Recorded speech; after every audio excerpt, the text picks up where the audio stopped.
Hello, everyone, and welcome to the Rebellious Noise Pro Wrestling channel. My name is Scott. I'm joined over here. There we go. Nice way to point. By the Master Luchador himself, Rob. And we are here to talk all things SummerSlam 2003. We're celebrating 20 years as time of recording. And what we're going to be doing is a watch along where, well, just as it sounds, we encourage you to watch the show along with us. And we'll be kind of a background running commentary of it, if you will. So hopefully you'll enjoy this one. We'll be back right after this. Welcome to the Rebellious Noise Pro Wrestling channel. On this channel, we bring you some great content from inside and outside of the squared circle. We will go through and offer some in-depth analysis of the biggest events of the year, as well as bringing you exclusive interviews with some of the industry's biggest names. There will also be live show reviews, in-depth features, and podcasts.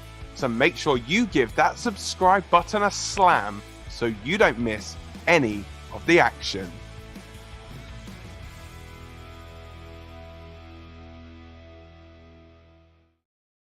All right, so yeah, welcome back to the channel. As we said, we are here to watch SummerSlam 2003, and as you can see below us, we got a little timer as well. So what we'll be doing, of course, is pressing play on that when we press play on the stream. But before we do that, Rob, we're going to spend a little bit of time here, just while people kind of getting warmed up and getting into the stream, just to talk about our memories kind of at the moment. I haven't looked too much into this. There are a few things I remember about this show, and I'm sure many things I'm going to be surprised about that I've forgotten about.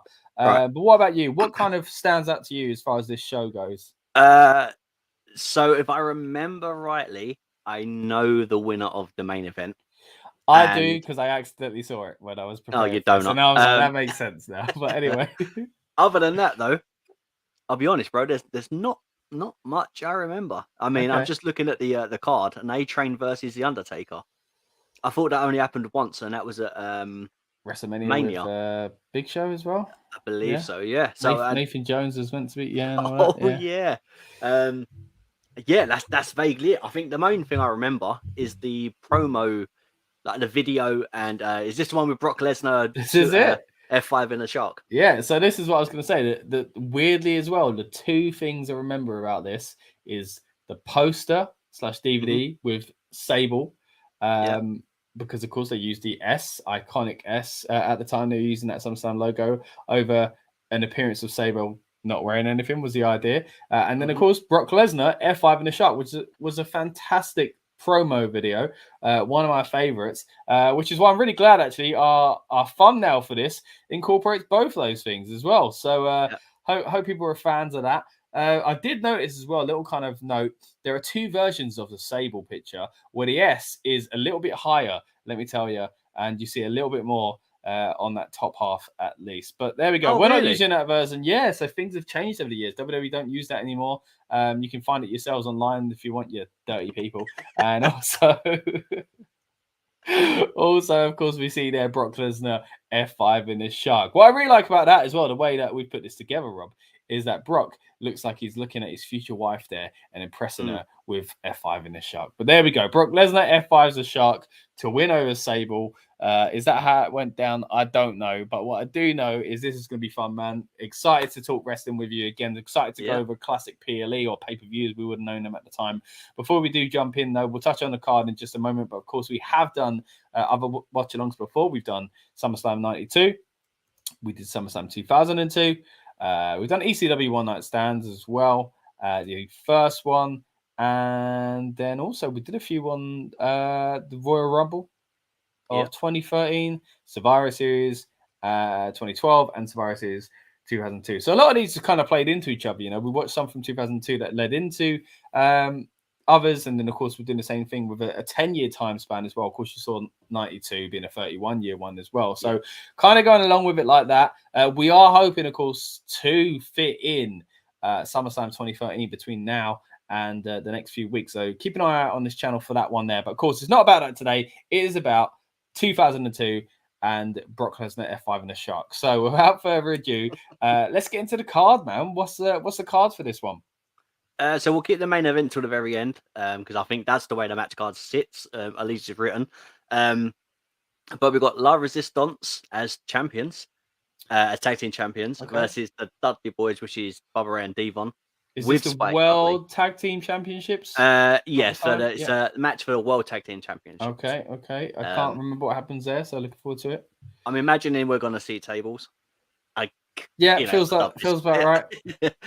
A-Train with Sable versus The Undertaker in a singles match. Okay, now that blows my mind. I don't remember Sable being with A-Train at all, but we'll see. You think it'd be Trish, right? Because of the Test and Albert. Yeah, but that was long gone by this point, wasn't it? It was 3 years earlier, mate. So. And then we've got Shane McMahon versus Eric Bischoff, Falls Count Anywhere match. Okay. I don't even know why that happened. Yeah, I don't know why that was. Yeah, it's so weird. We, like some things stand out forever. Like some things you're like, I guess I saw that. Yeah, and it feels like we're gonna get the classic Bischoff in his karate. Gig. Oh yeah, that'd be cool. So I can't remember if it's black or white, so that'd be interesting. I think it's black. Well, most times I remember it at least. Yeah, so hopefully. And obviously the controversial one here, due to a name, but Eddie Guerrero as the champion versus Chris Benoit, Rhyno, Tajiri. And a fatal 4-way for the United States Championship. Rhyno and Tajiri as well. Okay. And then we've got Kurt Angle as the champion, going against Brock Lesnar in a singles match for the WWE Championship. Nice. Then we've got RVD versus Kane and no holds barred. So I'm thinking this is around about that time where Kane takes the mask off. Kane's just took his mask off. Yeah. Well, I'm looking forward to kind of seeing this because, I saw some things on Twitter recently. Actually, people were talking about that being 20th anniversary. So it'd be interesting to touch on some of that. And then we've also got Triple H the champion with Ric Flair versus Goldberg, Chris Jericho, Shawn Michaels, Randy Orton, and Kevin Nash in an elimination chamber match for the World Heavyweight Championship. So obviously that one goes on last. So the big gold is the main event. Yeah, unlike today. Cheap dick. Hey, we'll talk about today's product another time. I'm sure you can find plenty of podcasts of us on this channel doing that. But of course, we rarely do this to have this chance to go back in time and do a watch along. So we're really thankful for everyone that's joined us live or on demand for it as well. Just within today's time, Alex says, "Are we watching Slammiversary tonight?" I don't think I'll be watching it tonight. Robbie, you watching it tonight? So I know it's on. I need to, obviously, because it's the way you have to buy it on demand and stuff.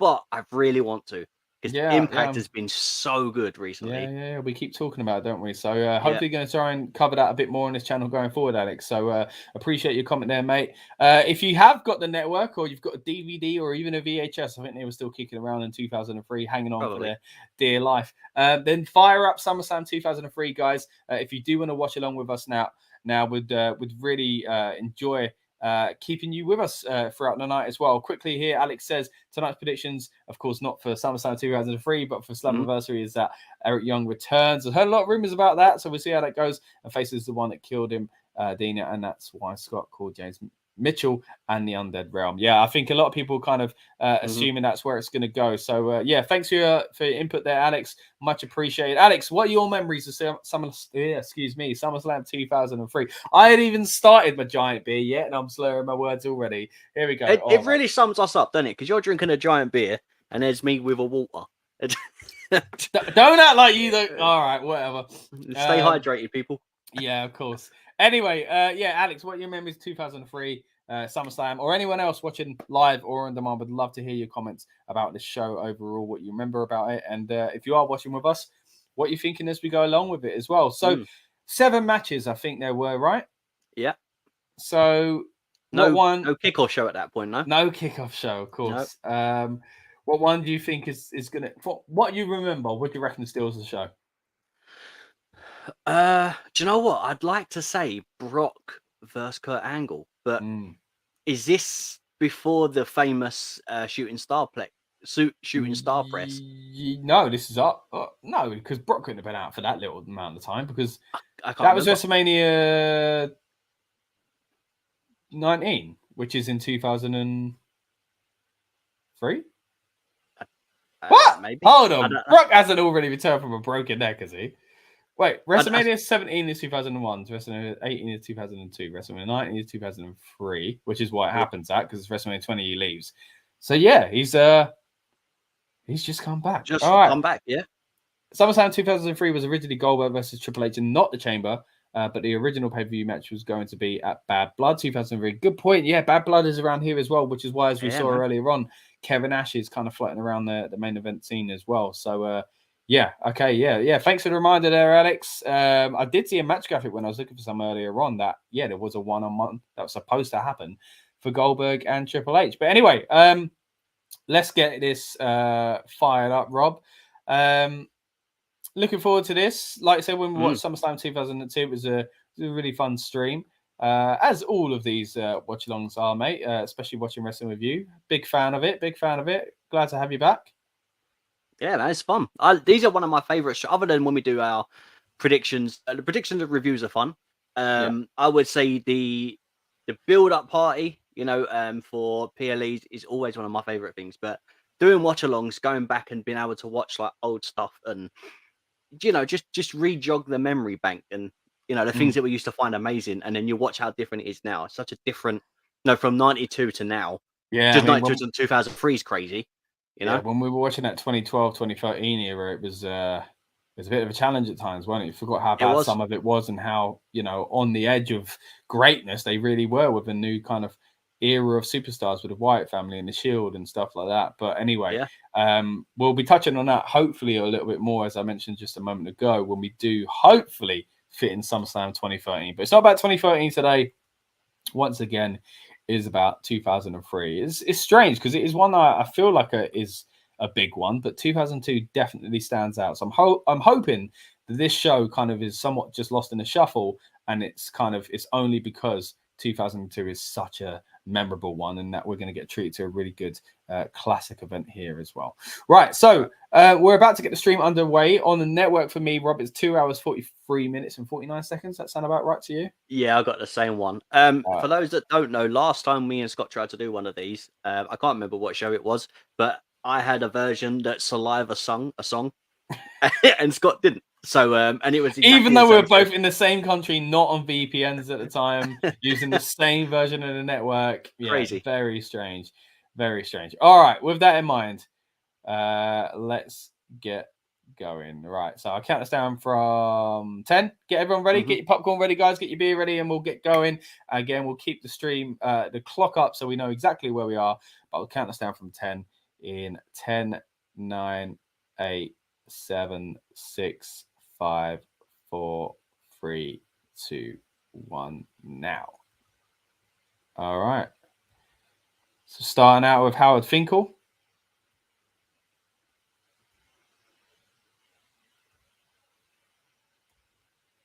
Okay, so some Armed Forces music. All right, so we're starting out with Lillian Garcia doing the national anthem. I forgot that they did this at SummerSlams. I thought it was just a WrestleMania thing.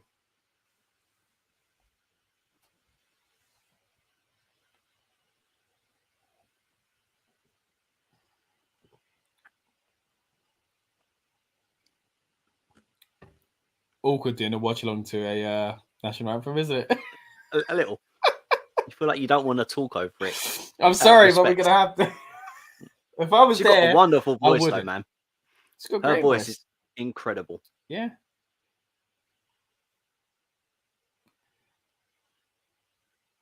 So yeah, 2003. As you mentioned earlier on, Kane. I think they're the big storylines I think of in this year. Is Kane unmasking is one of the big ones for sure.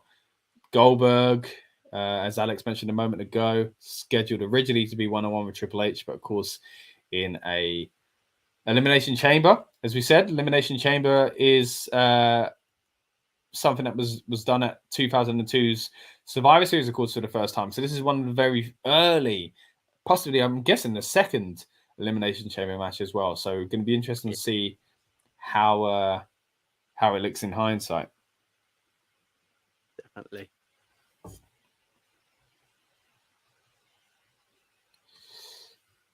It's a nice red, isn't it? It's nice. That's a nice white on the skirt as well. Lillian, where'd you get your fashion with RN Pro Wrestling? Look at that. Yeah, there we go.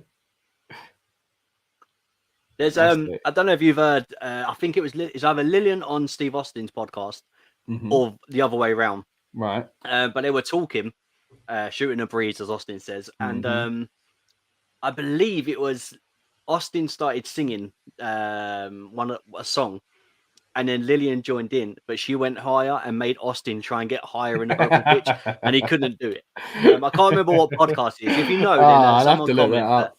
That's That's such cool. a funny conversation. All right, here we go. So we've got a very different opener for SummerSlam. It's usually really amping up the heat and the summer theme, which it started with, of course, with the beach. And of course, we know that links to the famous Brock Lesnar commercial. But now they've gone into this kind of almost Judgment Day, Armageddon type promo. Oh, I forgot he done that. Going to set RVD on fire. So why does Shane hate Bischoff here? Because after this, Shane goes after Kane. That's his next. That's Shane next and Kane, feud, yeah. Which is amazing itself. Yeah, electrocution of the testicles, isn't it? Yeah, that's the one. Oh, so Bischoff is kind of awkwardly forcing himself with Linda there. So Shane's upset about that, I'm guessing. This feels like we're missing a theme song. Yeah. Don't you think? This feels like this has been edited. Or do you reckon they'd taken out the rights, maybe? They didn't have rights for it anymore? Yeah. Let's have a look and see what the theme song was that year. I'll sing it for us if it needs to be. It was an anger by Metallica. Of course. I was like, it has to be a song that fits with a song. Yeah. Oh, what song? That's a show. So yeah, everyone imagine that. Yeah. Not LA Knight, yeah. I'm talking LA Knight, yeah. James Hetfield type, yeah. It's a shame because obviously you'd hear it here in the background and we're just getting some stock music. Gives it a completely different feel to the opening. You can't tell how rabid the fans are, as JR would you say. But again, as we mentioned last year, JR and King up on the ramp. I think we were both fans of this, weren't we? Just to differentiate it from SmackDown. I love it. It's one of my favorite kind of setups because they're not too close to the ring. So if someone's going through a table, you know full well they're being up. So when they go up to the table at the other end, something's happening. So it just felt more exciting. Yeah, I wonder how they felt. They felt as part of the action, or it was even better because they weren't as distracted. I don't know. Of course, we've got the SmackDown team though, because it is a pay-per-view. They are down at ringside next to them, the Spanish language announce table as well. So in lovely matching suits there, by the way. They are dapper. They are. Oh, here we go. It's going down. Well, it's coming down, I should say. There we go. So welcome to Dudleyville, of course. We've got the Dudley Boyz coming out now, as Rob mentioned earlier on, against La Résistance. Oh, man, the Dudley Boyz are really playing out the American flag. I'll see this. So they're definitely the baby faces of this. Yeah, it's just 3D the frogs. Look at that side. It's just such an annoying time when they really played up this. Look, guys, not to get too political. I like the United States of America. I had many good holidays over there. Like a lot about the culture. But this insane need in the rest of this business to be like USA and the rest of the world, boo, you're French, was it just makes me feel uncomfortable.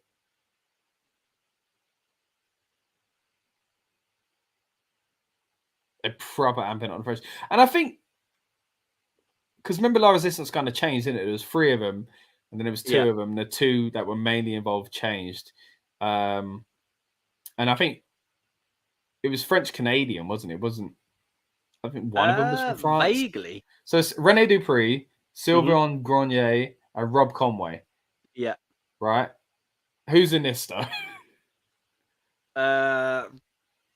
Dupree. Oh, that's Rob Conway there. Oh, fake. Yeah, that's how Rob Conway gets in. He pretends he's a service. Oh, man. As much as I just said I don't like this sort of stuff.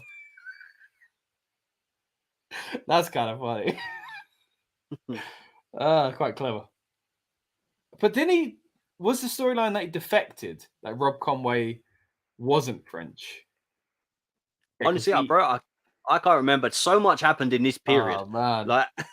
All right, so Rob Conway is American in real life, but was his character just straight up American? Dressed as an American airman, he comes in. Yeah, okay. But Sylvain, Grenier, and René Duprée. René Duprée, I think, is French Canadian. Mm-hmm. I believe so. Quebec, isn't it? I think where is Canadian. There we go. And Sylvain Grenier is he's Canadian as well. Okay, from Quebec.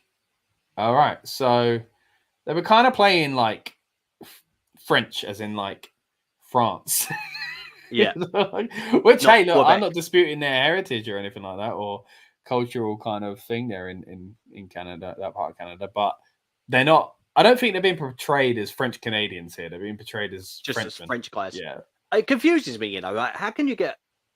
I mean, I don't want to insult, but how can you get a French Canadian when Canada's not near France? If you know what I mean. Like, I understand, but then surely they're just speaking French. No, yeah, but there's this. Do you know what I'm saying? It's such a weird thing. They're not cosplaying. There's French like heritage because of French immigration and stuff. Yeah, but I think we need to do. Maybe we'll make another channel where me and you go through. We should history. I'll do it on this channel. We'll just go through wrestlers. Yeah, okay. We'll talk about the heritage of them. All right. Anyway, Alex says this card is 2023 versus 2003 wrestlers at SummerSlam 2003. Let's have fun, boys. Yeah, thank you, Alex, for your comment once again. Let's have fun indeed. A lot of interesting people on this card, like you say. It's going to be a good one to really kind of try and remember if it was kind of lost in the shuffle again, because 2002 was such a good show. I think 2003 maybe it just kind of gets forgotten about because it is next to such a big one as far as SummerSlams go. So looking forward to it. Particularly looking forward to Kane and RVD later on. But here we go. Tag title match here to kick us off. So at this point, did we have another set of tag titles? Because this is the world tags. Yeah, we had. Was there another set running? That's right. Yeah, they were like what had previously been the WWF titles, but with like a little blue bit on the top.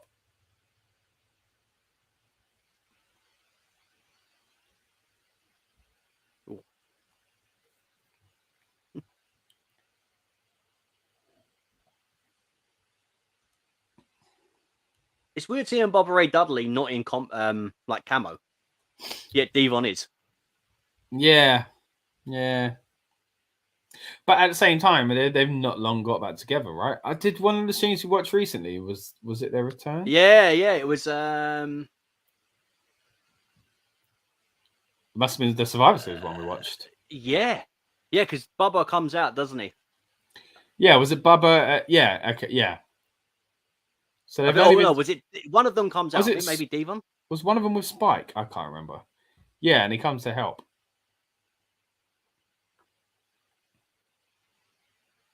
Yeah, because Bubba and Spike were a team for a bit. I think it was D-Von. Ooh.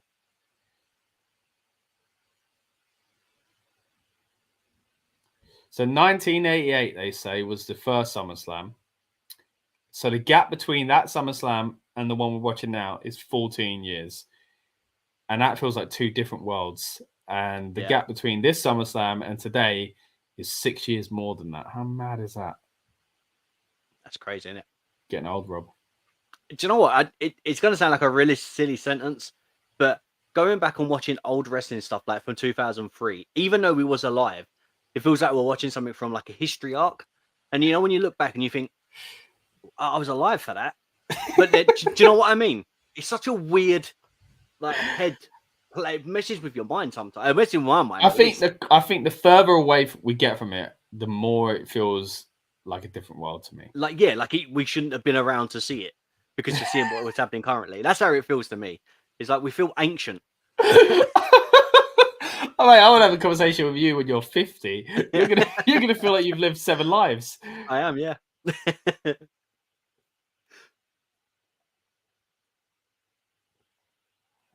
All right, so as you can see from the screen below, we are on 11 minutes, coming up to 12, into the opening match here with La Résistance against Team 3D, as they would later be known. I've just been reminded of that because of the 3D on Bubba's shirt. But Bubba's just wearing Adidas tracksuit bottoms. Yeah, and I think the jersey is also Adidas. Is it? I don't know. I can't see. I'm looking for 3 stripes. Did they sell those? They must have done. No, the stripes are on the bottom. Oh, is it on the trousers? Yeah. Same colours though.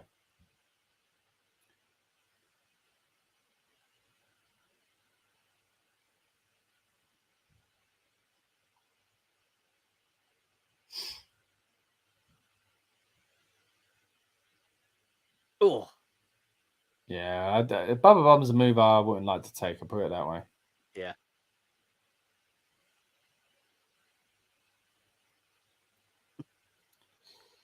How much French can you remember speaking? Much? Because you were still at high school at this point, or like secondary school for UK fans. Yeah. Was I still learning French? Because I learned French from year 7 to year 9. Yeah, me too. And then I dropped it.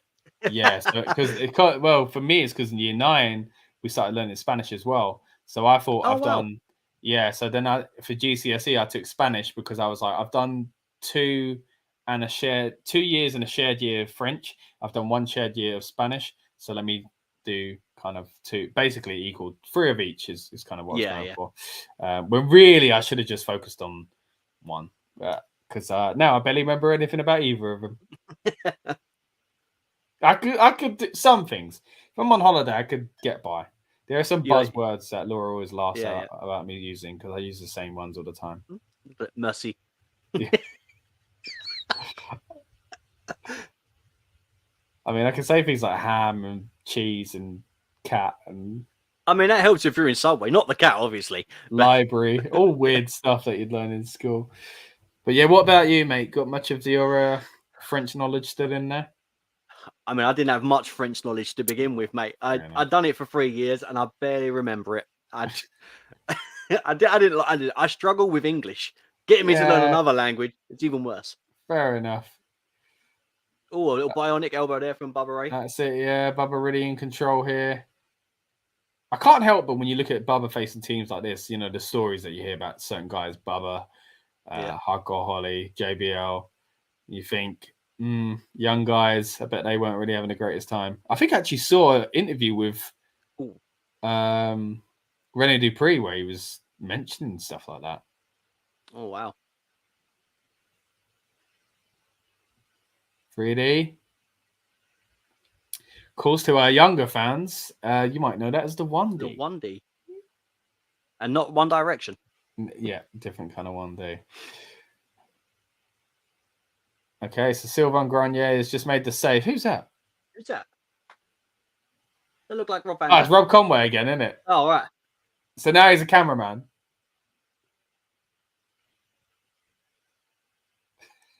I like how Jerry Lawler's like sold on it. He's convinced it's one of our cameramen. Why would he do that? And he's back. Here he is. There he is. Trying to get the close up this time, mate. Is that a Polaroid camera? I mean, to be honest, Spike ain't going to do much, is he? Well, he tried. There we go.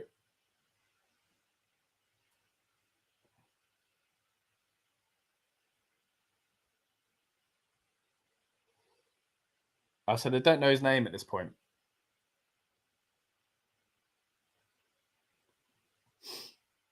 So here we go. La Résistance still tag team champions. It's mad, isn't it? Like La Résistance were such a big part of the tag division at the time.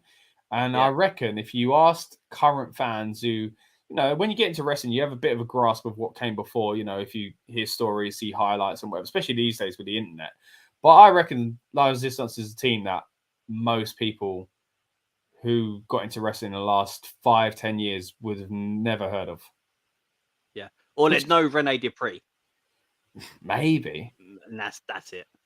Maybe. Because it's not like WWE ever talk about them, is what I mean. You know, like they're never really referenced or anything like that.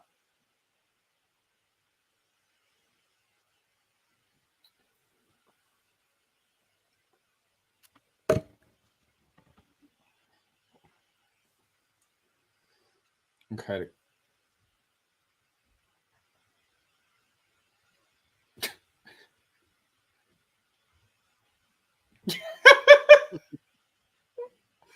What a promo.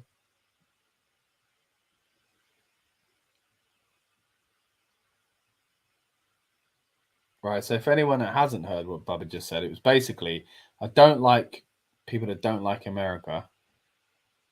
And he accused Coach of being a anti-American sympathizer. Oh, it's even though it was nothing to do with what happened in the match. But there we go. But yeah, you're right. He's in his karate gear. Look at that shirt on Christian. Nice to meet. Oh, wait, yeah, Bischoff's only just come in, like not long before this.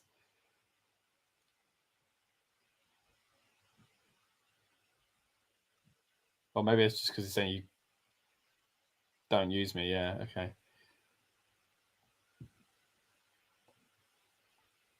Oh, is Austin a commissioner at this point?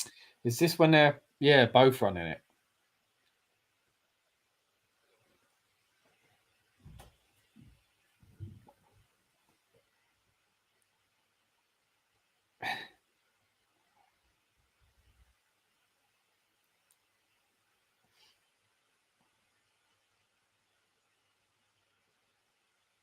Oh, so Christian wants to be Bischoff's backup, but he's got one already.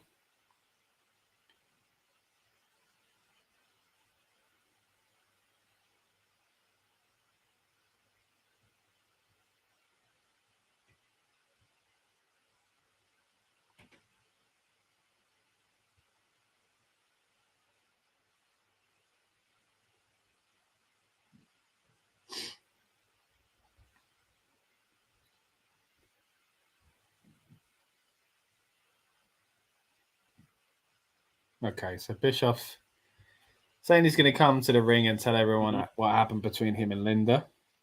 Interesting to look at this, though, Rob, and see that the IC title isn't on the card. Yeah. And, of course, the last 5 or so years, we've spent a lot of time seeing, not so much now because Gunther's doing a lot, but been a lot of reigns in the past few years where those titles haven't even been used on the big shows. So, interesting to see it happening here as well. Yeah, I mean, it is nice to see it on the card. Well, obviously it's not on the card, but nowadays on the card. It's just great. And as you said, what Gunther's doing at the moment, just incredible. Yeah. If you're watching this in the future, you might know how that reign ends, but at this current time in August of 2023, we are enjoying it. Going back to 2003, though, we're now seeing a recap of what this storyline kind of has been. Cena's just been choked down by Undertaker there. And A-Train's gone after him.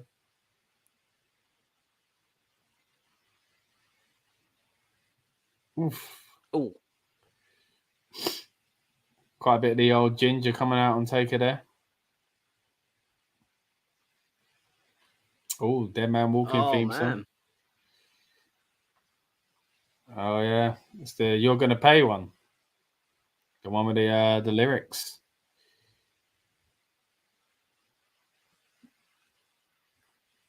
This is a cool era, isn't it? Big Evil Taker. I don't know. I'm hit and miss with it. There's times when I was like, I really liked it. And there were times when I didn't. Like, to be honest, when he was chasing the hardcore title, the stuff with Maven, I really enjoyed that. He was a heel then, wasn't he? So yeah.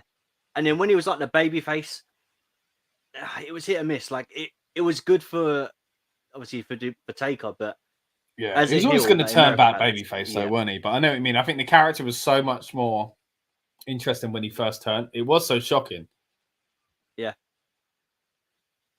like especially it felt weird when we had Taker in was it the King of the Ring when he had them weird snake leather pants. Yeah, but that's before this. This is still that American Badass era. That yeah, they were. Yeah, I mean, the most famous thing I think from this reign, at least, is his match against Jeff Hardy. The ladder match. Yeah, that's one of my favorite matches. The heel there, so yeah, fantastic. But yeah, by this point, he has turned babyface, and we've got A-Train coming after him now. What did you feel about A-Train at this point? I think they did present him quite well. At first, I didn't understand it. I just thought you've just renamed Prince Albert to Albert, and now he's A-Train. But they presented him in a way that kind of gave him, I guess, gave us a bit of interest in him, really. Like, a little. They threw him to the top of the card, I think they wanted to get more out of him. The thing was, I don't think he was ever going to be the title holder. But it was in that upper mid kind of. You could just slot him with people. Yeah.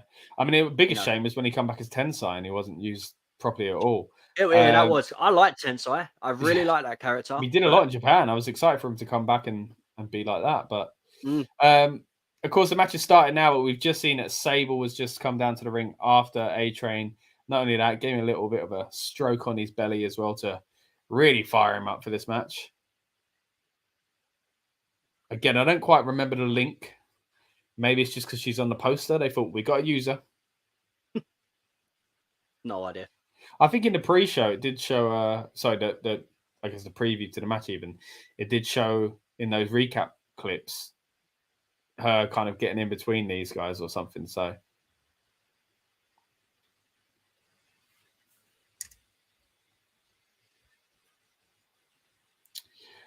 but yeah, of course, we are watching SummerSlam 2003. Thank you to everyone that's watching us live or on demand. If you want to know where we are in the stream, you can see it just below us there. We're going into the 24th minute, or into 24 minutes, the 25th minute, I guess you would say, if you count it like you're doing football. But here we are watching Undertaker versus A-Train, who is accompanied by Sable, of course, the superstar on the cover of the DVD, the poster, and all that fun stuff, while her future husband was F5-ing Sharks. And we'll get to see him later on go up against not a shark, but an incredible opponent in Kurt Angle, of course.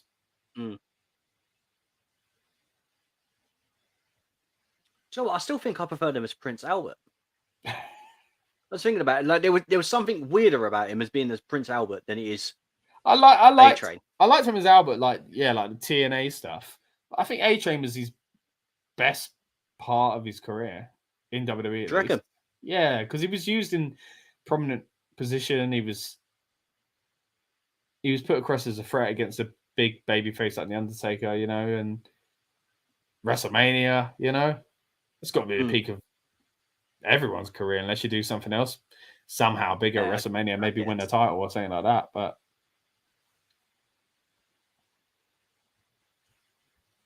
the speed of Taker, though, it's weird to watch. Good point. Yeah. Like the speed of him here, then let's just say the matches that he had with like Punk later on in his career it's a completely different style. Well, that's about 10 years after this, and I think exactly 10 years actually. I think it's 2013 even. Yeah, because he left in 2014 at the Rumble.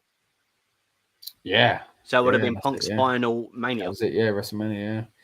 But you're right. I think he's always moved impressive for his size. That was the whole point, He's kind of very explosive. But yeah, of course, his style did kind of get adapted over the last 5 or 10 years. But he always still looked like he was moving. I mean, look, he looked rough in the last few, but there were still times in those matches where you're like, whoa, like especially I think before the last 2-3 years, there were still times in those matches where you're like, wow, he's kind of really putting out all the stops still. Yeah, definitely. I think depends who you're working with. If you, I always feel like if he works with I don't know, like he done his match with Roman, and there were certain things they couldn't get done. And I'm not disrespecting Roman there, but I think he wanted to put him over. Whereas someone with, for example, Brock, he didn't need to put over in that same way. So they weren't trying to push something in particular. But yeah, I mean, like I said, a completely different style. He's always been quick, but just seeing how quick he is now as in comparison to 10 years later. Yeah. It's so weird. I guess that'd be like looking at old school Flair stuff and then watching his time now. Well, the thing is, he's already in a later part of his career. Well, he's going into it at least, Undertaker. He's a veteran at this point. He's been around for a long time. Yeah. So it's impressive what he could do Oh. at this point. And I think even going up to, I think the 2 Shawn Michaels matches, the last ones where he was like, still seemed like the same. You know, is this? I think he took a turn around the time of the Triple H ones. Yeah. I think that's when his body started, you know, show it a little bit more. Still great, don't get me wrong. Still some fantastic moments and matches that come after that point, and those ones themselves. But yeah, there was a difference. Why did Michael Cole just say thank you, Bill Gates? I missed that. But... I wasn't listening. I was listening to you. So anyone that's watching again live or on demand would love to hear your thoughts on the show if you're watching it with us now, or if you're just reminiscing really and going off your own memories. What do you remember of SummerSlam 2003? Let us know in the comments down below. Again, whether it's live or on demand that you're watching, we'd love to hear from you as well. As always, got to say, please subscribe. We'd love to have you aboard with us here at the Résistance Pro Wrestling channel. As I said, my name is Scott. This one over here is Rob, if you haven't met us before.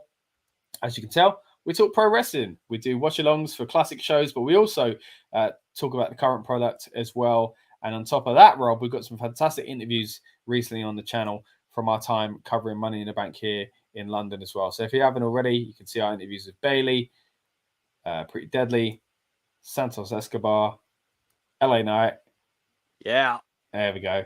Shayna Baszler and Zelina Vega. We've got a lot more other interviews on this channel that I think you'll find interesting as well. So subscribe for more content and have a little bit of a deep dive into our archive if you haven't already.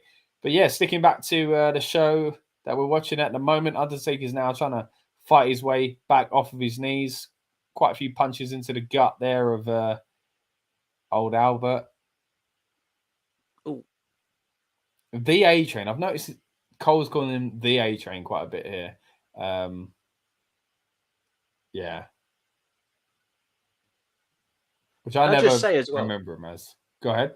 The year that we're watching as of now, 2003, I would say 2002, 2003 is the year where we get the OVW lot. So we're getting Batista comes in soon, like around about that time. So all the I'm trying to think: Batista, Shelton Benjamin, Brock Lesnar, John Cena, and Randy Orton. The big five that go on to, other than Shelton Benjamin, I don't want to say he didn't do much. Obviously, he has an incredible career. Yeah, great. I think he's the only one that didn't have main event kind of massive, for most of their career. Yeah, so to think that it's 2003 now, and some of them guys are retired, some are still going. Yeah.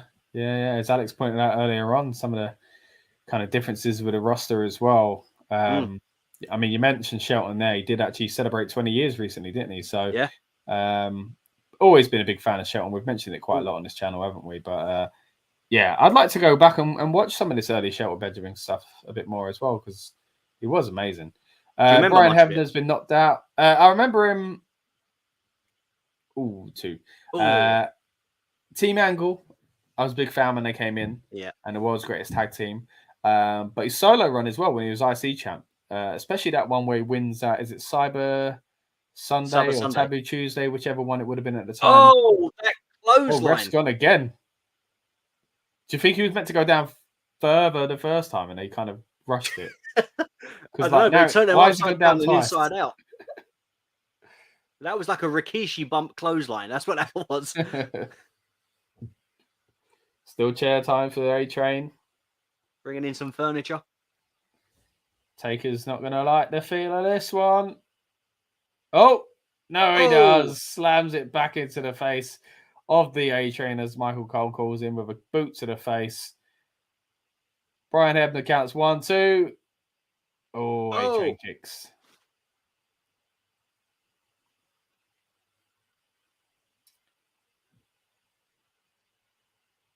It was well executed, that reversal, actually. Not easy to make those look good and keep them safe, so that was quite good. Taker looked like he was going for Tombstone, but A-Train's got out of it. Into the chokeslam position. Are we getting it?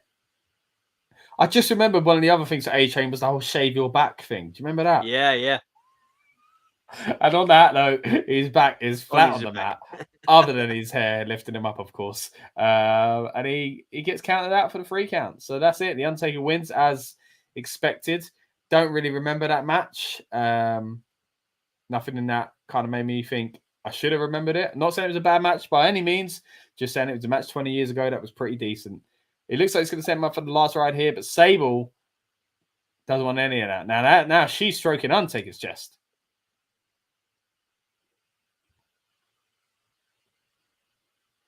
Oh.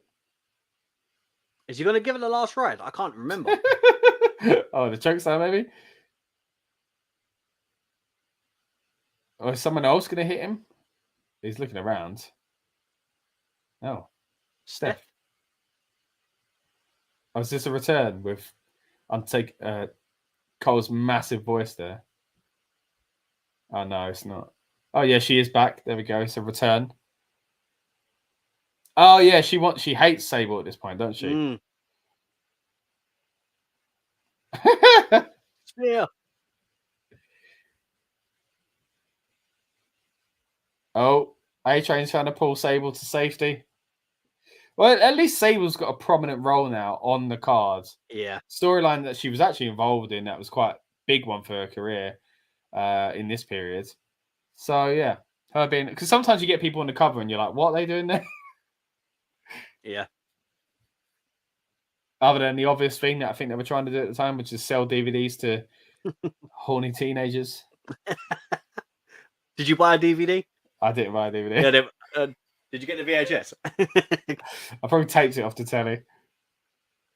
Was it still on Channel 4 at this point? It was off, wasn't it? Nah, yeah, it was just Sky Box Office at this point. Oh, Sky Sports and Box Office, maybe both.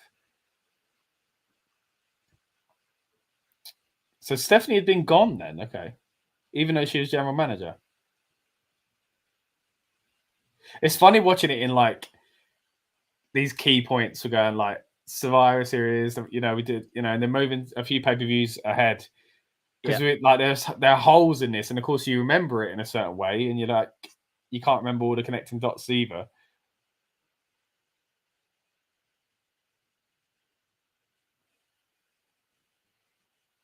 I used to like those SmackDown ref shirts. They're all right, I don't mind. Different. I nearly bought one about a year ago. Did you? Yeah. All right, here we go. Jericho in the back now. Getting himself ready for the Elimination Chamber. So he was in the first one, right? I'm trying to remember who was in that first one we watched. Yeah. Who's this at ringside? Who?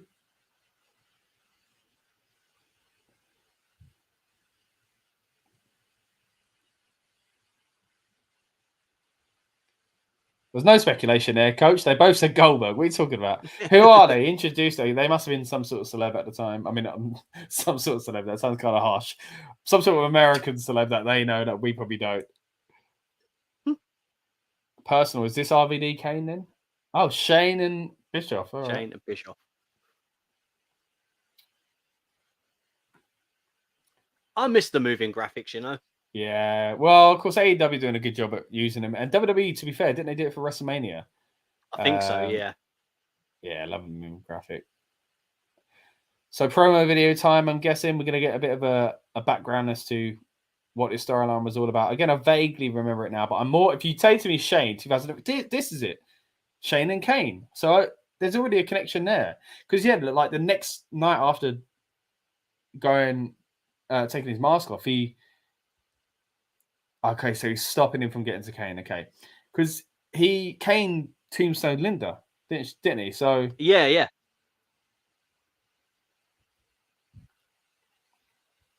Be interested in seeing what kind of match this is. I don't remember it again. If you tell me Shane 2003, my mind goes straight to Kane and the matches with him. So yeah, be interested to see what actually happens here. Again, there's anyone that's watching us live or on demand, we really do appreciate it. Let us know what you think of the show. If you're watching with us, or if you join us late and you want to watch with us, we are watching SummerSlam 2003.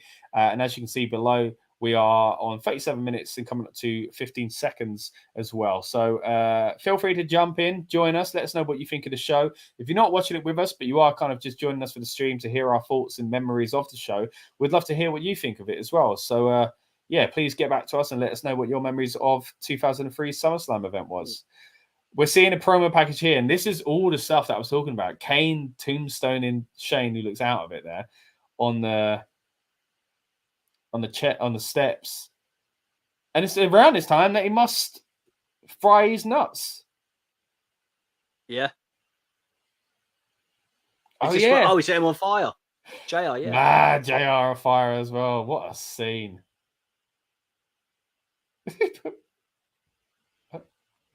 Oh, JR suing Bish.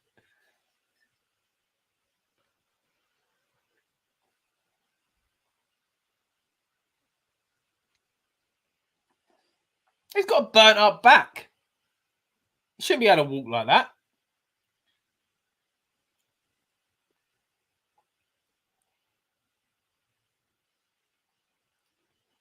Look at the jacket that Bischoff's wearing. Von Dutch.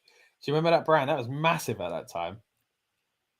I've got to say, it was chavvy. And Did you have one? No. I bet you did. No, never. It was the hats, innit? I remember a lot of kids in my school had Von Dutch hats. It was the cool thing. Loser. And you would have been a cool kid with your Von Dutch hat. I bet you had a Burberry hat as well, didn't you? No, I never did. Never had a Burberry. Oh, right. Fake Burberry. I had Burberry aftershave. All right, fair enough.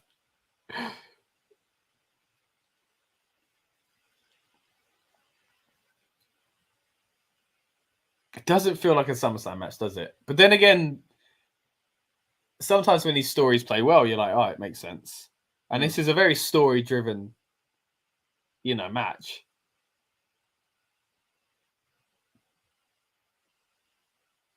Oh, yeah. That's a cool way for them playing into it, that Shane got WCW.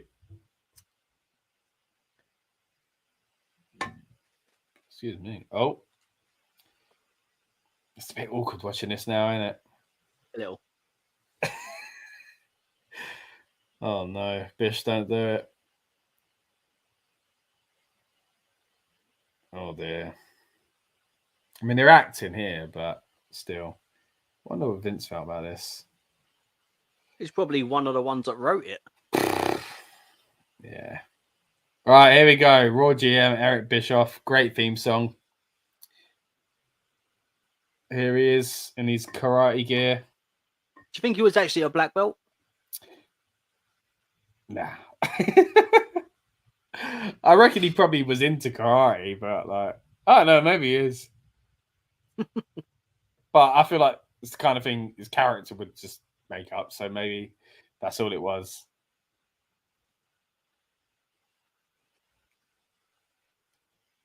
It's a great theme song, though, isn't it? Speaking of which, we'll get Shane in a minute. Great theme song as well. But here we go. Bischoff's going to tell us what really happened between him and Linda McMahon.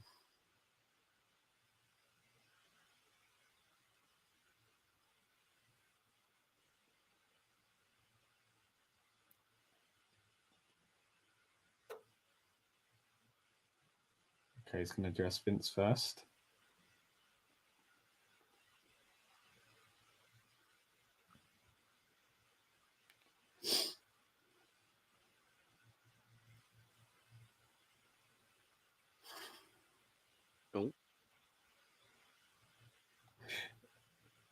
So it's interesting. So basically, if you're not watching, Bischoff used the old, why are you going around eating a hamburger when you've got steak at home, right? Yeah. But in recent years, we've heard certain stories. But at the time, on the show, Vince is actively pursuing people like Sable. It's a very strange time to be using this family on TV. What are they doing with all of them? And then there's that weird thing. I watched it a little while ago. There's a promo with Stephanie where she's hinting that Vince kind of dolled her up and put her in front of certain clients and all this stuff. And like almost taken advantage of. Very weird. I didn't even remember until I saw it on, I think it was on Twitter a little while ago. But yeah, strange use of the family at the time. But hey, memorable storylines at the same time. Shane McMahon coming out, not doing his old, jumping up and down jig, but he's wearing a beautiful shade of red there with that baseball shirt. Another piece of merchandise I nearly once bought, Rob. I do like a Shane McMahon shirt or jersey. They're cool, aren't they? They're like gold dust, aren't they? Or like a piece of like a proper snowflake. Like they're just so hard to get hold of. Yeah, well, I regret not getting mine now. Thanks. It's all right, mate. But yeah, it's a beautiful shirt. Would you say it's red, more claret? It's more of it's kind of maroon, yeah. Like it is red. It's a dark red. It's crimson. Crimson, yeah. I think in case Bischoff starts bleeding, you ain't going to see it as much on his shirt. Yeah. Yeah. White. Do you know what? I don't remember much of this. Like as a match. Like when you talk about I don't remember any of it. Shane McMahon matches, you always talk about the one with Kurt Angle, the one with Steve Blackman when he jumps off the top of the side of the Titantron. Yeah. Things like that. I don't think I've ever remembered this match. No, I don't. Yeah. No memory of it. I mean, now I've watched the promo stuff. I remember the feud. And I guess this takes him away from Kane because Kane's first point of call should be RVD, which it is, of course.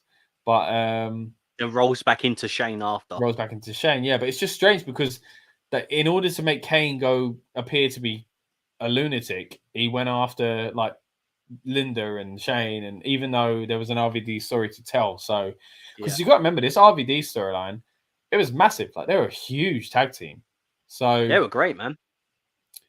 But yeah, of course we're going to see that match later on, so we'll touch on that a little bit more in detail. But yeah, I was a big fan of them as a team, and the turn itself was really cool at the time. But yeah, anyone that's watching with us, let us know, as you can see from the ticker down below, what other classic wrestling event would you like us to cover? We like doing these watch-alongs. We like to keep them in kind of theme with what's going on in the current calendar. Of course, SummerSlam 2023 coming up at time of recording. And of course, stick with us on this channel for coverage of that. But yeah, we like going to these classic shows as well. That was a very awkward jig there. It looked like a stiff punch, didn't it? Yeah. Of course, we have done some others in the past, as we mentioned earlier on. We've done watch-alongs for Survivor Series 2002, so talking another chamber match there. 2013 Survivor Series. We've also done ECW One Night Stand, one of my personal favorite pay-per-views of all time, and SummerSlam 92 and SummerSlam 2002. They've also been covered here as well. So if you really want to get yourself into the SummerSlam mood after this one, it'd be great if you could go back and check those out as well. Is that the coach? Oh, it's the coach. Oh, yeah. Okay. Now, I know he ends up being part of Bischoff's. It's so weird, isn't it? It's so weird. Because at the moment, he's just a ringside announcer. He just did it a little while ago. Like, he was interviewing the Dudleys.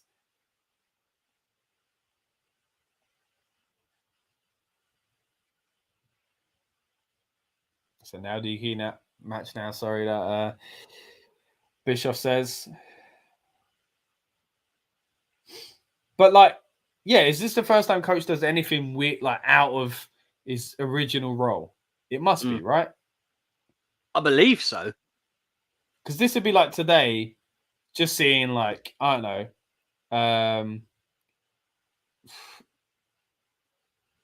Kevin Patrick. Just beat someone up. I mean, he's a commentator. Who's a backstage interviewer? Who's still backstage interviewers now? Who's the announcer for? Is it SmackDown? Is it Samantha? Samantha Irvine. Irvine. Irvine. Yeah, it'd be like her whacking one of the women. No, but she's a ring announcer though. It'd be like I guess it'd be like what's her name? Kathy Kelly. Yeah, Kathy Kelly. You weren't thinking of her, was you? No, it was Kathy Kelly. That's what I was thinking of. But there is the other one as well. Oh, mate. Oh, I'm forgetting all the names. One is on the pre-show all the time. Why have I forgotten all the names? Kayla? Huh? Is it Kayla. Kayla? Kayla Braxton. Right. But let's say Kathy Kelly just attacks, I guess, a woman in the back with a steel chair. to help at the time, because it's not going on now, but Sonya Deville or something like that, because remember she was kind of like GM-ish before, wasn't she? Yeah. But he's so weird. JR just didn't look like he gave it down there, did he? Oh. I feel like Austin's got to come out, right? Yeah, he's got to pop the crowd. And he's taking the mick out of JR, his buddy.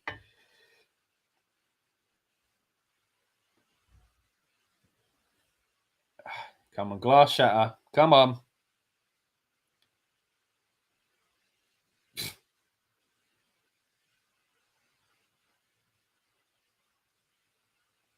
Coach is getting all the lines out, to be fair. It's going on a bit long, guys. Break that glass. It does feel really hard to watch this.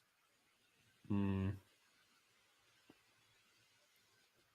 it's kind of got to the stage where the fans aren't interested.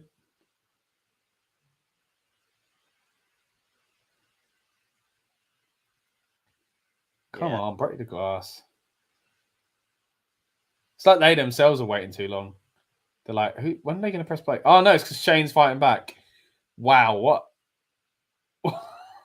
what a poor decision that was. Oh, I mean, they're excited about him firing back. That was an awkward elbow back to Coach, though, wasn't it? It looked like it. That was, yeah. A bit stiff. And the commentators aren't talking. That doesn't help either, does it? There we go. Why did they need Shane to fight back? I don't know. Like, he should have come out when Shane was being held. Not when he fights back on and the then, third kick. Yeah, and then gets a low blow and he goes, I've had enough now. That's poorly timed. But always good to hear the glass shatter and hear the fans get excited about it.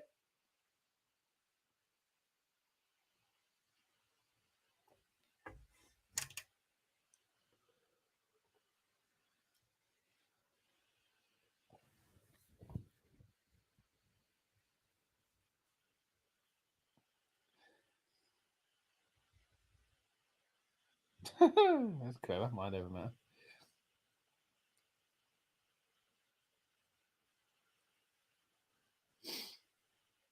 It's a weird amount of confidence for the coach, though, ain't it? Yeah. Oh, okay. Doesn't he get shoved into Austin? Oh, yeah. Shane must push it. Yeah, there we go. Yeah, we go. Oh, he's saying, don't forget. So it's like we've been here before. So maybe this isn't the moment where Coach first became on Bischoff's side then. Maybe. Yeah, maybe it was just before. There's a bit of a backstory there, clearly. That's it. Stump on mud hole. Still no commentary. Still nothing. Oh. I thought that elbow Shane gave him was a bit rough.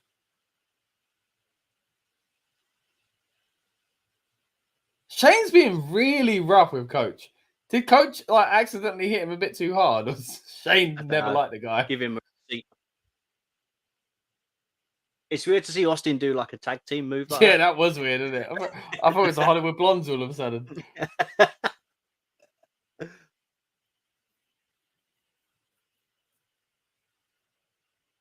Where's the commentary? I have no idea. It's weird without commentary, isn't it? The last thing, they were just staring at the ring.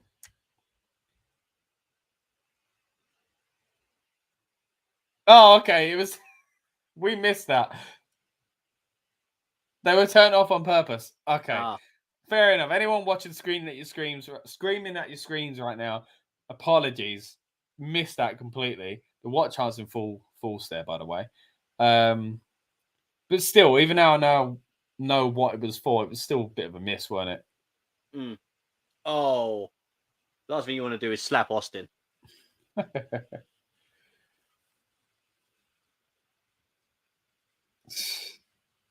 Nice. He sold that well, though. This could have been like a lot quicker. I mean, this bit's fun, but this could have all happened. This could have been a segment. Coast to coast. Was that Shane's finisher? Kind of. So you know something's happening when you go for the Spanish announce table. Yeah, poor guys.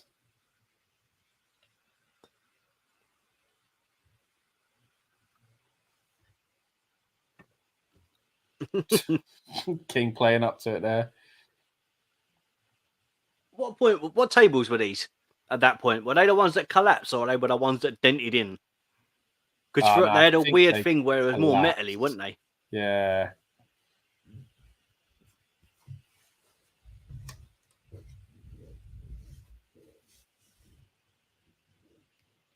Shane going up to the turnbuckle for an elbow drop. Yeah, collapse. There we go, yeah. Good shot there. There we go. Picks up the win. That was fun. Finish was all right. Crazy to think, right? That Shane of 2003 jumped from a turnbuckle onto the announcement table, right? And he done it completely as agile as anything. Yeah. And then a Mania just gone. I think Shane done a leapfrog or something like that. And then he done his Achilles heel. Yeah. Obviously, I know age plays a factor, but it's crazy. Yeah, but also it could have been being warmed up and it could have not been warmed up properly and freak things happen. You know, you got to remember how like Triple H blew his quad in the prime of his career and these things happen, don't they? But are we going to get a Shane stunner? Maybe. You know what I always really enjoyed? Do you remember when Raw did a show called Homecoming, I think it was? It was Raw Homecoming to the USA. And they treated it a bit like a pay-per-view, like Saturday night's main event type thing. And I think he stunned the whole family, like Vince, Shane, Steph, and Linda. Maybe not Vince, though. I think so. But I think Linda kind of awkwardly felt it was really embarrassing. But other than that, it was really funny.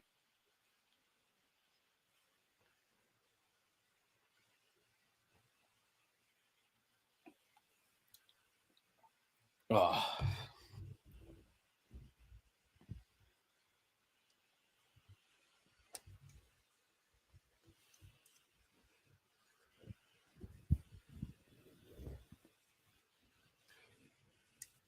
Speaking of age, Rob, my back's starting to hurt now. I'm sweating like mad as well. Not a good idea to wear this grey top, but there we go. It is in the way to SummerSlam. Not a good idea, but I thought I'll wear some WWE London merch. Oh, who have I got on? I got on Brock Lesnar. Nice. Who didn't appear in London after many rumours, of course, for Money in the Bank. But you can catch him on this channel with a 2002 watch-along that we did last year. So please check that out if you haven't already. And when we're talking about London, of course, as we mentioned earlier on, we were here in London covering Money in the Bank, where we had plenty of interviews with your favourite WWE superstars, such as LA Knight and Bailey. So check those out if you haven't already, as we just kind of wrap up on that match. With a replay montage. We are now backstage with Ric Flair and Randall Keefe.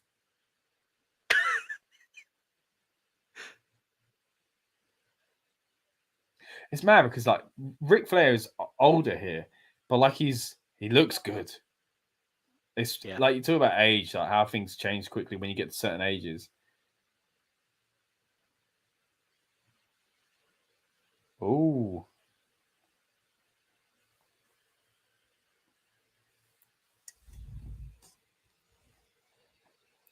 So Randy's in the chamber match with fellow Evolution member Hunter Hearst Helmsley, who is the champion. And then making it known you've got a job to do.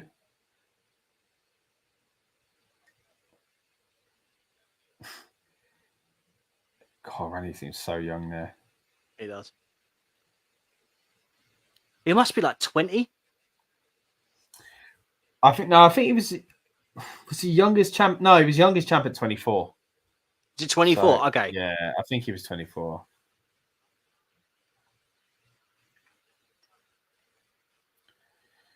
against who is now on his way to the ring, of course, and therefore the clips do get cut just a little bit. But of course, as we always do, this is the part of the show we have to acknowledge that Chris Benoit is on our screens, and we are going to strictly be talking about this as the performer within the time period that we are reviewing. We all know what happened with Chris Benoit. We all know how horrible it is. We're not here to campaign for him to be in the Hall of Fame. Was he an entertaining wrestler? Yes, he was. Is what he did horrible? You betcha. So that's that out of the way. For obvious reasons, kind of always have to deal with an elephant in the room. And anything we say from this point on, of course, is about Chris Benoit as a performer in this match. Now, coming up next is Tajiri, man. What a prominent position for Tajiri. I love Tajiri. He was so good. Tajiri. Yeah. So good. Because we... Go on, mate. And so how many Japanese wrestlers that either have been in WWE or in WWE now at one point looked at Tajiri as like, that's our guy. Like he's representing us. This is why I'm here. He was great, man. Speaking of great, I was a big fan of Rhyno, who's coming out now as well.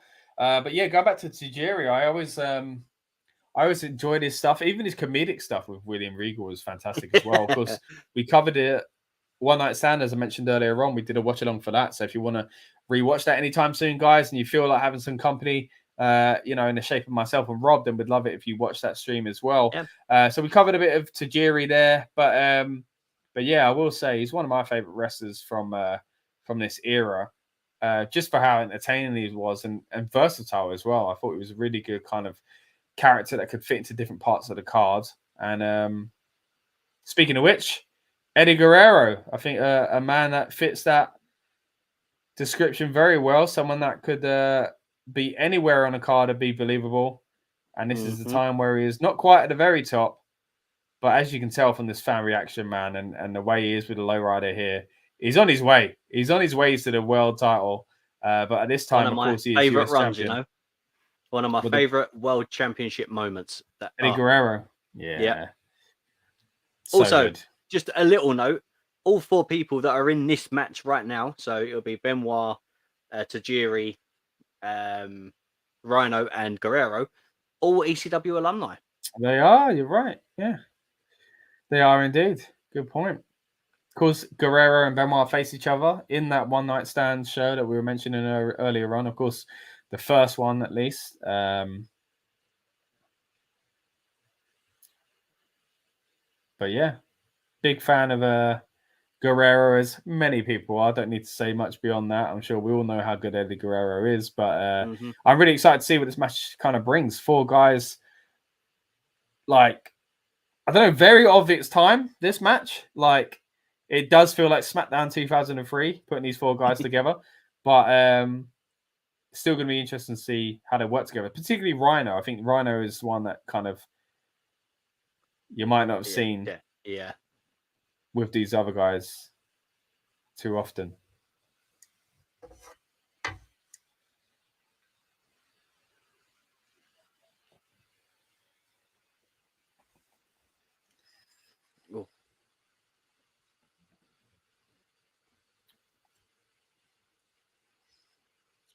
Wait. I mean, tornado style. Why would there be a tag, Taz? What the hell is he talking about? That it threw me off. Then I was like, "What? What is he on about?" It's a tornado style. That's only tag, mate. What are you talking about, Taz? I think he's saying that everyone's in a ring at the same time, maybe. Yeah, but like that's how everybody knows that. But yeah. Like, and even if you don't know that, like you're new to wrestling, that's not how you describe it. That's confusing. Right. Anyway, let's go back to Tajiri a little bit, mate. You mentioned there, like, Japanese wrestlers surely looking up to him and stuff at the time. Who would you say is in WWE, of course, not talking New Japan or anything like that, Noah? I think Shinsuke. Surely he's got to be, right? Top of the list, right? The most successful, the most kind of influential. I mean, I think Shinsuke would be near the top of that list anyway, if you're talking outside of WWE, but strictly WWE, I think he's had the best career out of any Japanese wrestler. Yes, I would say maybe from the cruiserweight, you had Yoshi, like Joshi Tatsu. Yeah, but he had nowhere near the career that nowhere near. But Shinsuke's not even had the career he should have. Don't get me wrong, but yeah. But yeah, I mean, we spoke about that at length about the weird Mania moment, and when he was in Money in the Bank recently just gone. So go back and listen to that when we were talking about it. And how we thought Shinsuke should have gone, like his career, but obviously it didn't pan out that way. And they always tease us, don't they? It always feels like they're about to push him. It doesn't quite work out.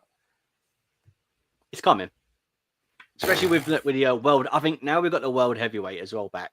More chance, something like that will help. But yeah. But going back to 2003, though, we've got Tajiri now kind of going after Benoi as he just failed a pin attempt on Rhyno. As you expect for a Fatal 4-Way match, kind of still going at each other. One hits one move.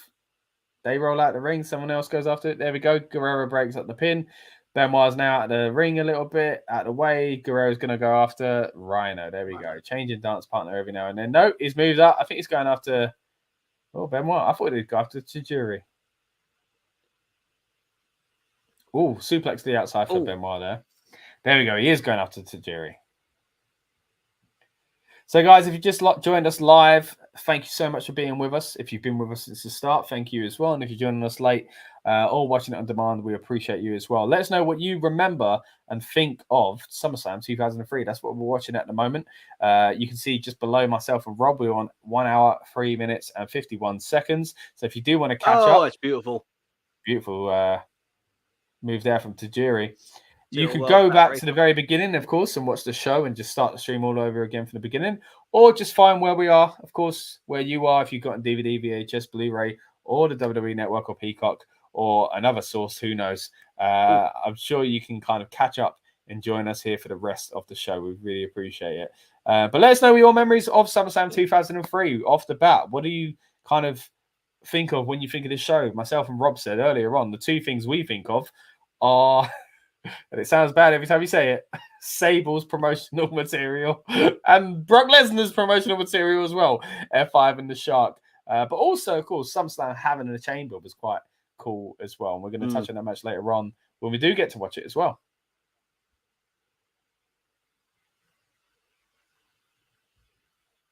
Oh. It's a very slow walk over to Tajiri there to break up the pin.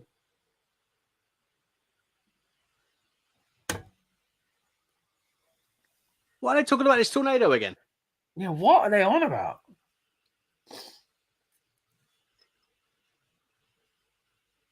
Like, we know every time there's a fatal 4-way or triple threat, they're all in the ring once. You've like, what are you talking about?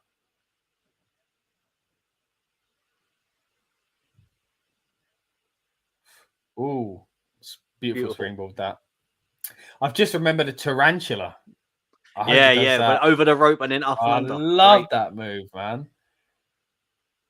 So clever. Like, not often do you get a move that can't officially be used, but it's like a signature. It is one of his special moves, but he can't win a match with it, sort of thing, unless there's a no DQ or something like that. Yeah. Oh, I used to love that on SmackDown versus Raw. Yeah. Throw him in a corner, hit him with a tarantula. Oh, man. Yeah, we should probably do something like that someday. I think do some classic gaming or something like that, shouldn't we? That'd be good, man. That'd be. I think watching these shows reminds me of like in this period, like playing those games, using these moves, looking at the attires and that. Oh, that was lovely. Beautiful there from Eddie Guerrero, working of course with a great dance partner in Chris Benoit there. Of course, a lot of history between the two here. Both come in as radicals as well. They did indeed. And of 2001, maybe? 2000. January I'm going to guess a date. 14th. All right? Do you reckon? Let's see. I don't know, man. They didn't last long because by 2001, Perry sat and had a mop, didn't he? He did, yeah. Oh, January 31st. All right. I know it was January 2000, though. Yeah, one of my favorite kind of eras that when the Radicals come in. I thought it was so exciting, especially when they go after like Mick Foley. Remember Mick Foley is like, "Oh, guys, I told you it'd be good here," and then they just beat him up. They turn heel straight away. I love this move as well, Lasso from El Paso. Rhyno being stopped now with a crossface. Oh, who's going to tap first? Is the older... This is what Eddie's so good at as well. Like showing this emotion, being like, "Don't tap over there." Like, I need to do this quicker. There's not many like him that can tell a story just with facial features. Yeah, and even at the way he turns back, keep checking. Yeah, it's literally a master, isn't it? It's like a craft that you just. Yeah. If someone says, "I want to be a wrestler," that is someone you study. You know, there's so much about him that was good. Yeah. Crossface now. I have no memory of who wins this, Rob. So if you don't me either. You want to go for a little prediction? What you think is going to happen? Because this is the title that bounces around. I remember Benoi had it. I'm guessing Rhyno might have had it at one point. I don't remember Tajiri having it, but 2003. I actually can't remember. What a spine buster! Oof. Jeez. Wow. I mean, Guerrero's got to lose it at some point because it's got to start going to... Yeah, he's going up to the world title. Cena's going to start getting it soon. So I got a feeling Benoi might win this. Yeah, it sounds about right. Maybe Benoi then loses it to Cena. Right about that time, JBL. Oh, beautiful.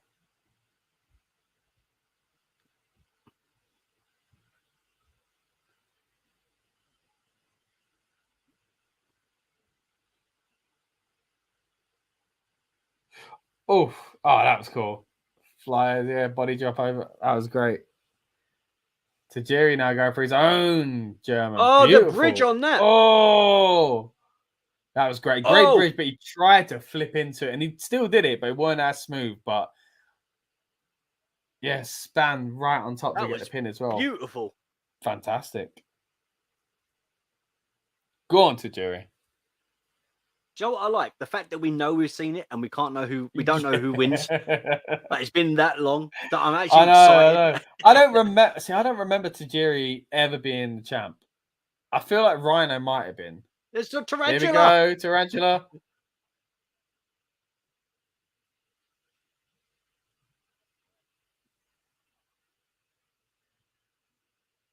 Oh. Okay. Rhyno hits the gore, but he gores into the title that Guerrero was holding. Lie, cheat, steal.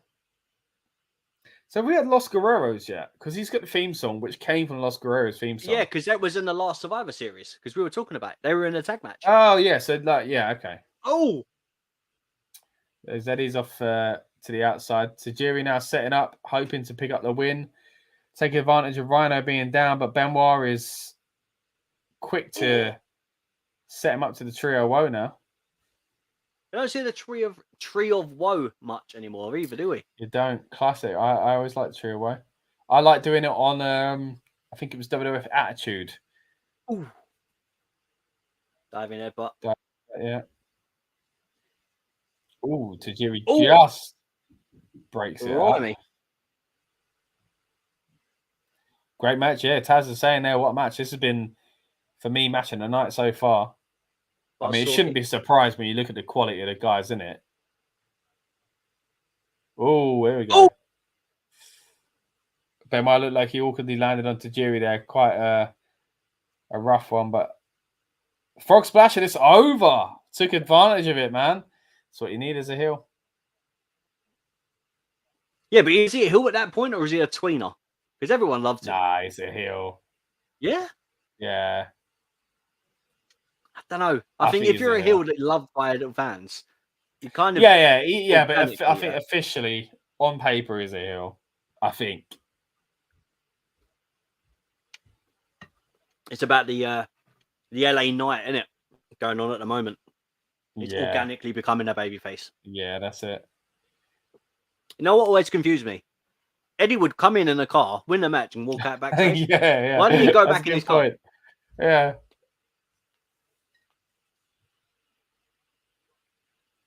talk about confusing. There we've got Shawn Michaels with only half a jacket. Is this the one where the jacket gets stuck to the floor? I don't know, is it? Great trousers though. Pants as the Americans are tights. I mean, or whatever. Wow, oh Zach Gowan. my goodness. So Brock is mega heel at this point. Then I remember this. Those power bombs to Zach Gowan were brutal. He's a public talker now, isn't he, Jack Howard? Oh, is he? Mm. See, he was. It might have been this clip. This was going around, or one of these clips was going around Twitter recently, and Zach Gowan responded to it. So yeah, all these anniversaries coming up. These big moments in WWE. Some great storylines in 2003. Oh my! Blood everywhere. Look at that.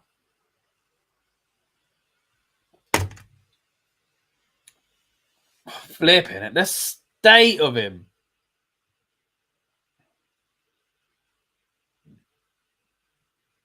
Oh, mate, Lesnar's a beast.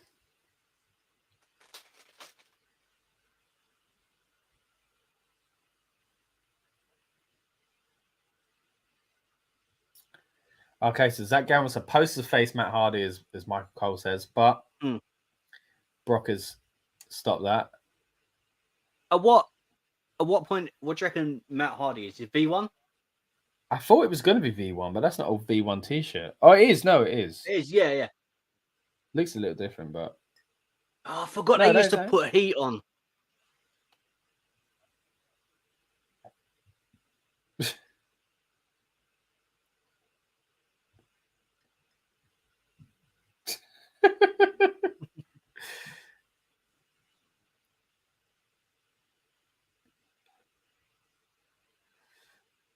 Wow, coming up next, Brock Lesnar versus Kane. How mad is that? You go from a match that we've just seen into this. Yeah. I guess you kind of got her because is the only one left to chamber? No, we're only an hour and 14 minutes in. Yeah, but this could be a half-hour match. We still got Kane versus RVD. Okay, that's going to be the one between the two then. Maybe that should have been here though. But maybe that. I just think the style of match, this is too similar to the last one as far as the style of wrestler in it. Yeah. Whereas they're probably seeing it as, well, we can't have two world title matches next to each other. Back to back, yeah. Yeah. So, are we right in what we were saying earlier on that Brock had broke his neck a few months before this? No, it can't be.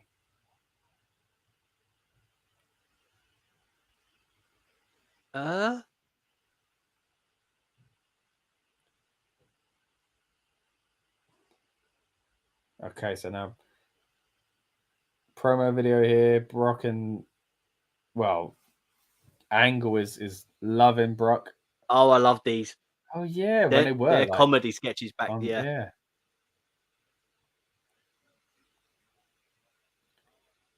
I always thought the material on Angle's jacket looks beautiful. Like a velvet. Have you ever worn anything velvety? I don't think so. I had a velvet shirt once. I wore it once, never again. It was hard to wash, right? And I put it on, and I was at a party, and I got so hot and sweaty from dancing and that. Yeah. It just stuck to me. I felt so uncomfortable. Yeah. I was just thinking, looking at the clip of Angle, I was thinking maybe it would stick to you, but it looks really nice and shiny. So that's a shame, mate. But what made you buy a velvet shirt? It was by accident. I bought it online thinking it wasn't velvet. And I put it on. I was like, and I was wearing it for that night out. And I was like, oh, well, I've got it now. So I might as well get the use out of it. Yeah. You don't have it no more? Don't think so. Mate, if I'll have a look. If I find it, I'll wear it on for a string. Please do. Please do. It was quite swanky, you know. We had like a zip here, then zips on the side. So, you know, if you need to fill out yourself a bit, yeah. Nice, man. It's just a shame it stuck to you when you were boogieing.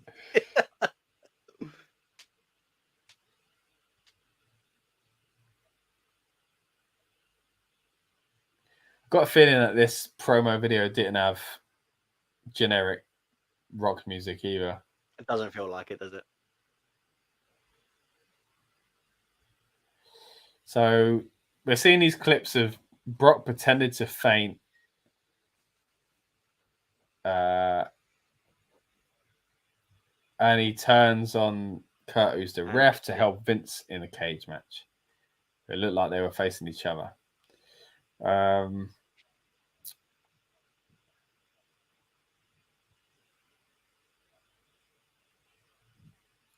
When the heck does this...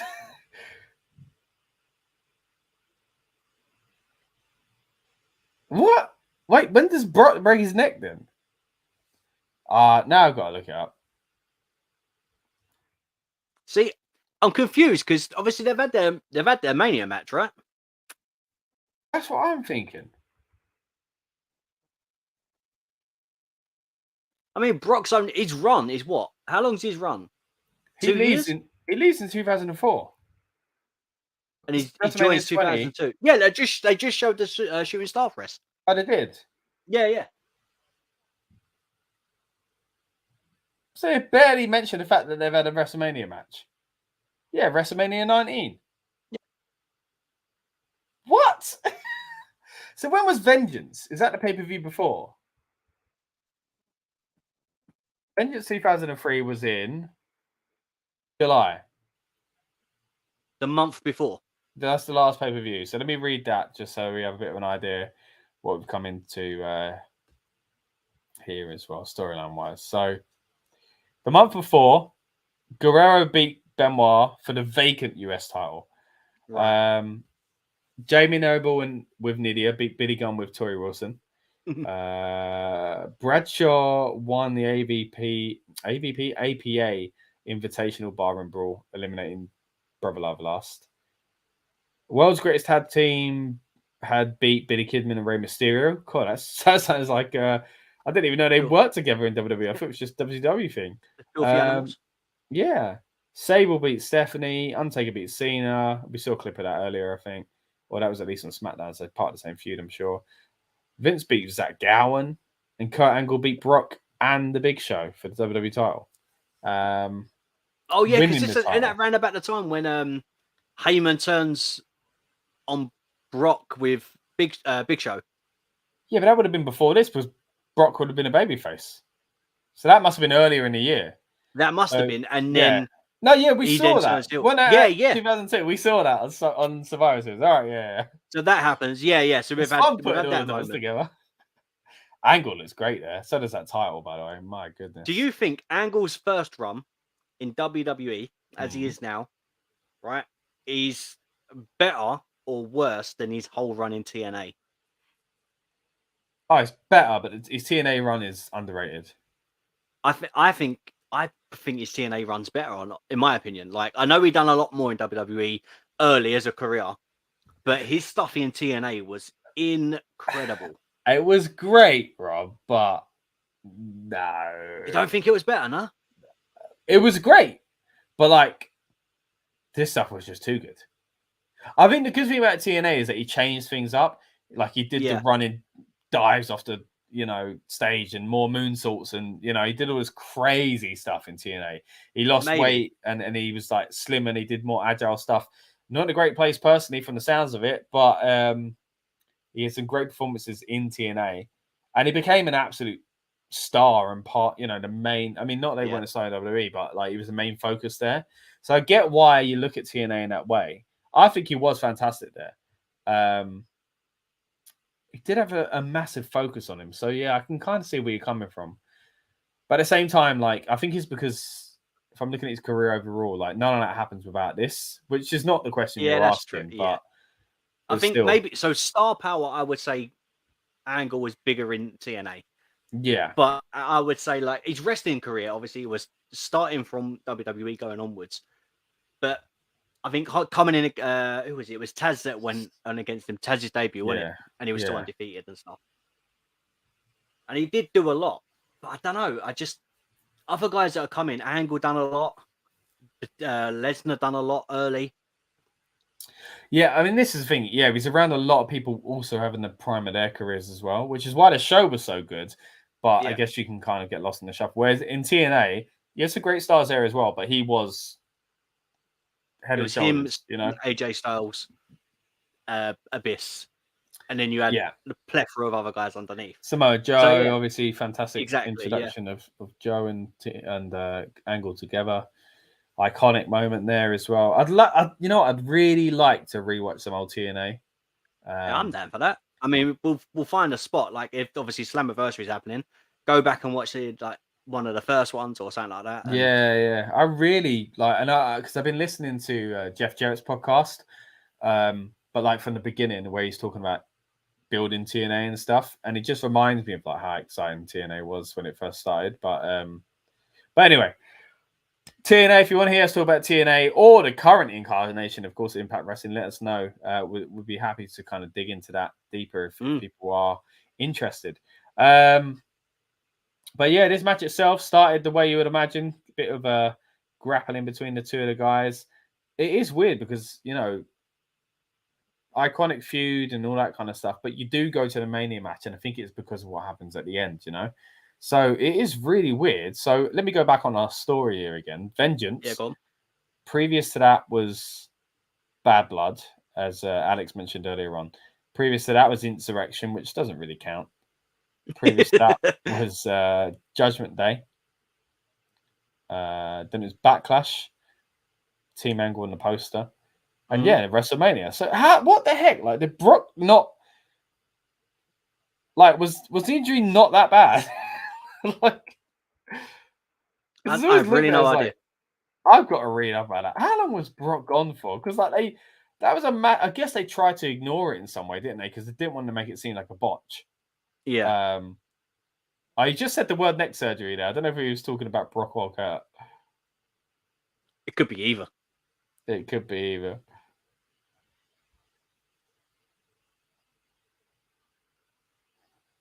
I'm looking. Kurt ain't got his gum shield in either yet.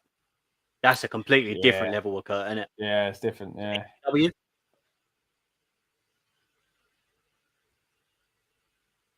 Well, that comes towards like ECW, doesn't it?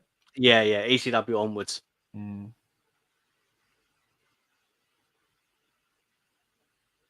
Oh, I love seeing that angry Brock Lesnar.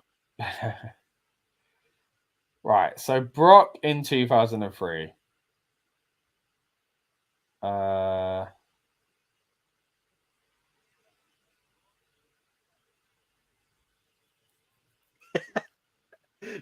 ring announcer's just scurrying away from Brock. Wait, what? Hold on.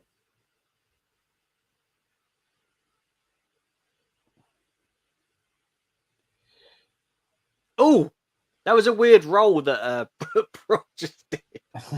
Fighting up on the ramp.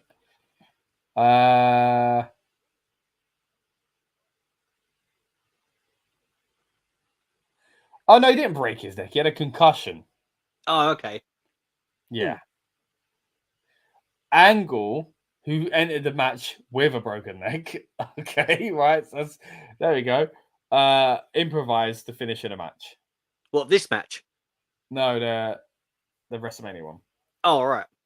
So after that, Cena went on to Brock Lesnar. Sorry, Brock Lesnar went on to fighting Cena. Remember them promos, yeah.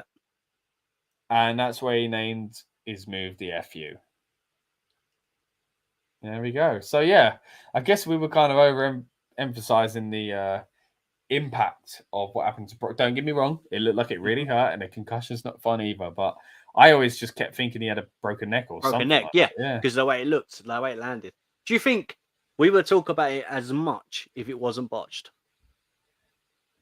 I think we talk about it more. Do you reckon? Yeah, because I remember seeing clips of him doing the shooting star press before it, OVW clips. Yeah. And it was the ropes. Amazing. Like, I was so excited to see him do it on the main roster. So I think it's one of those rare. I know what you're saying because it is such a big moment and it went weird. But I do think that's, if not equal, slightly more if it went well because they'd replay it forever. They kind of only play it when they need to mention what happened, because they try to ignore it. It's such a shame though, because it still looked fantastic up until the landing.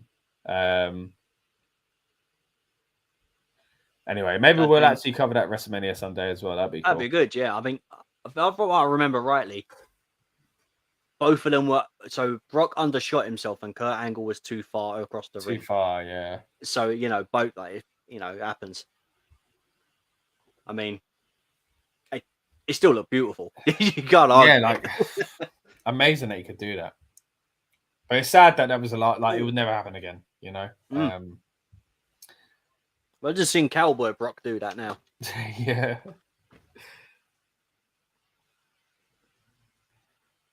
All right. So once again, guys, anyone join us live on demand, we really appreciate it. We had everybody on this Pro Wrestling channel. If you haven't already subscribed, we'd love it if you would.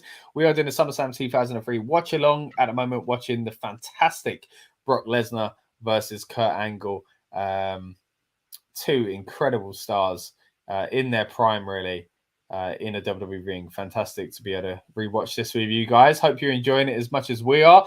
Let us know what you remember of SummerSlam if you're watching on demand, if you're watching live with us, if you've joined us late. We'd love to hear your thoughts about the show overall, and also what classic shows you want us to watch and kind of stream along with in the future.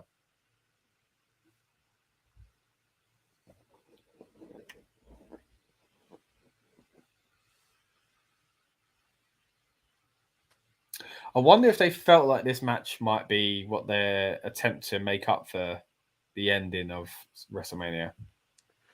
I mean, it would make sense if they wanted to. I mean, they both put themselves at a higher pedestal. So, to correct the error, I can see them wanting to do. But I think because it was Mania, it's such a big moment. No matter how good this match would have been, people would have still spoke about the Mania. I mean, that's what it is. Let's be real. Do you remember what happened? I don't remember this match. No. As much as I just hyped them both up, I don't remember this match. No, me either.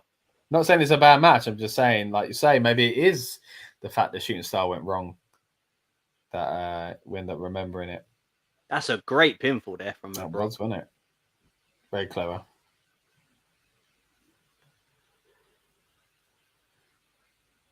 It felt like a lot of pay-per-views, didn't it? Going back Vengeance and all that. Vengeance, Bad Blood. Insurrection. Judgment Day. Backlash. I mean, so 5 pay-per-views. I'm assuming Mania was in April, maybe late March. So let's benefit of doubt. Say April, May, June, July, August. So I guess that's 5 months. That makes sense. It just felt like a lot more. Yeah, it does. It was weird at that point as well. Like we had, as you said, the ones that we just mentioned, and then we had like Armageddon still, and was Rebellion going on at that point? Rebellion was that a little bit later? No, that was around the same time. They did both at the same time, didn't they? Around the same. So I think we'd get like 2 a year. So yeah, it was just really weird. Kind of, I mean, I would say 2000 pay-per-view to pay-per-view was just incredible. I don't think you'll top a run of pay-per-views in a full calendar year. But after that, in 2001 maybe, then it kind of slowed down and they were trying to transition a little, like compared this to 2000, it's a little different. And I mean, they start going into the whole like SmackDown exclusive, Raw exclusives as well. So it is good to watch when they're both on the PLE or pay-per-view. Because obviously you get a bit more. But I mean, they tried that again, didn't they? A couple years ago, and it was just a SmackDown exclusive and a Raw exclusive, and it just didn't hit the same. No, we've touched on it quite a few times, haven't we? About the draft, how like even that original one, there were a lot of good things about it. It nearly worked and didn't quite work at times. It's, they always give up on it at the wrong time. It feels. Yeah, definitely. Or like push it in the wrong direction where it's like, well, there you go, it didn't work. And it's like, well, it could have,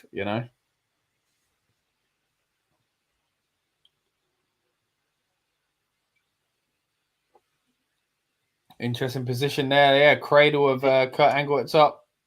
Ooh. Delayed kind of suplex with that there.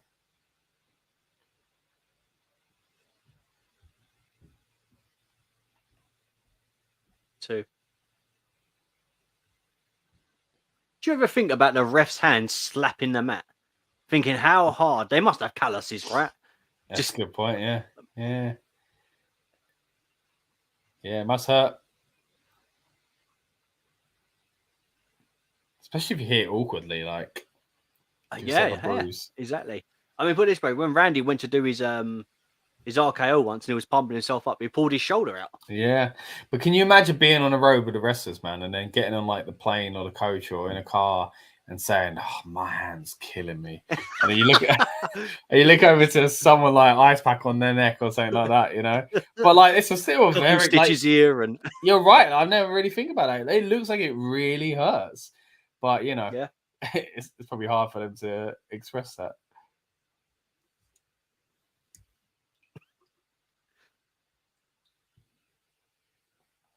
So what else we haven't had? We haven't had any mullets yet on this show.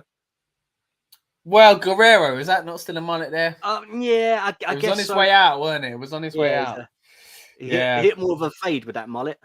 Yeah, if you've joined us for our watch-alongs before, you'll know we've done Mullet Mania every now and then, and we are looking to try and do that as a show itself someday. As weird as that sounds, pick our favorite mullets in the world of pro wrestling. But we're always on mullet watch. I mean, 92 SummerSlam was an easy one, wasn't it? I mean, it was that was mullets everywhere. Yeah, that was pretty much Mullet Mania. But yeah.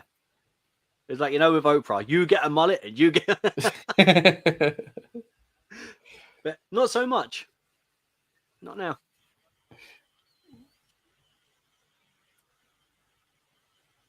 Also, it's also a weird point as well because there's no Rock.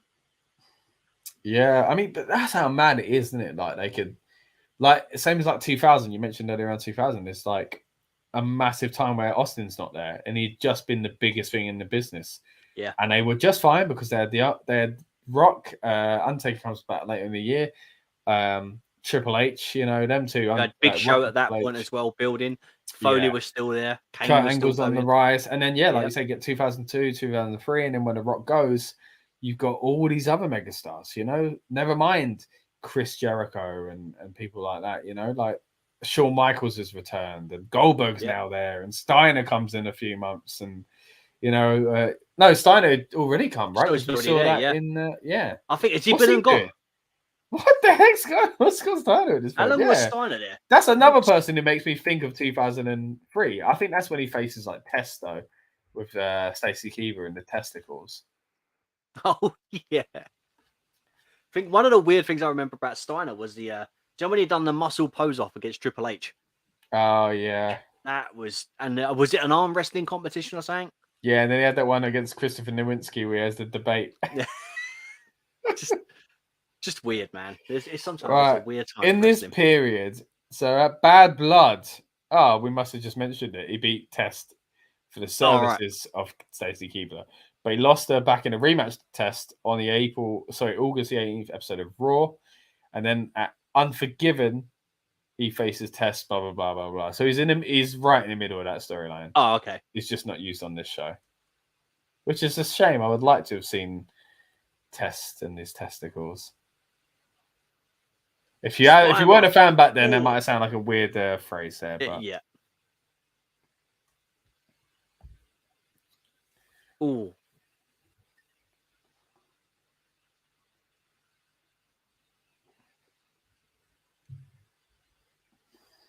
Oh, I love a good spine buster. You know, I think that's one of my favorite things to watch. Spine on the pie, man. When it hits hard, strong.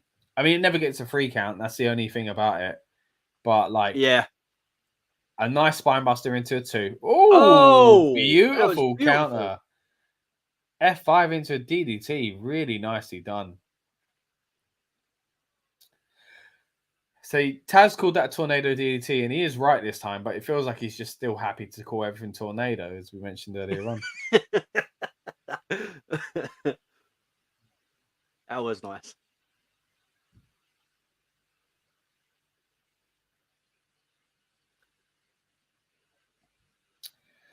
What were you talking about? Yeah, the spine buster. Yeah, as you said, it's something. I think if it's done well, it's a thing of beauty. Yeah, if it's not done well, just don't do it. It's one of them, isn't it? Yeah. I Angle love the slam. angle slam. Can't be it though, surely.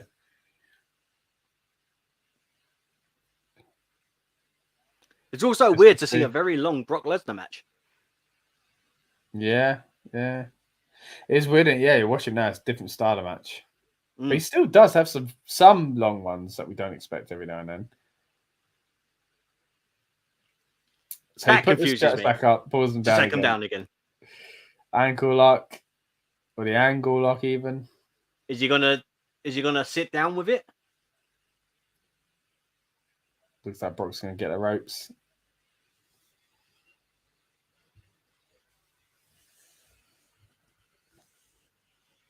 Oh, into the ref. Okay, what's happening here? That's the second time we've seen a ref bump now. Yeah. Well, the third if you count the fact that the other one happened twice in the same match. But yeah, why is this? Oh. Alabama Angle slam? runs into No, what are we getting here? Brock. Figure 4? Taz, what are you on tonight?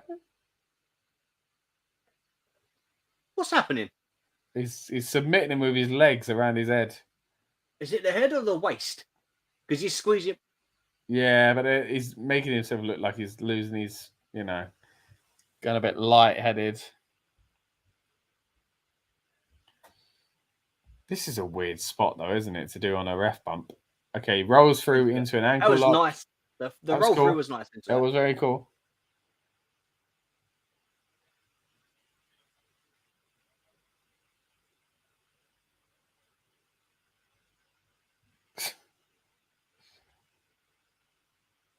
Again, what is the purpose of this? Is it just so that the heel should have lost, or is someone going to interrupt? I don't remember anyone interrupting. But I really can't remember. I think the only person I could think of would be Big Show, right? Cameraman looks like he's pointing at the crowd at the SummerSlam S, though, isn't it? He's tapping. They blurred out a sign there. I don't know what that was. Yeah. But... I don't know. A lot of people are looking for the S. Yeah, that's what the cameraman's pointing at. Wait a minute. We're here to wait a minute. Oh, Vince. Vince? Okay. Oh, of course. Because he was helping Brock, wasn't it? Yeah. It's like they're trying to recapture Vince and Austin. Vince just looking up. There we go. Ref suddenly regains consciousness. Convenient, isn't it? Also, why is it every time a ref gets knocked down, they always fall with their arms in front of them? What? How else should look how he's laying. Like they're always laying. Yeah. Yeah.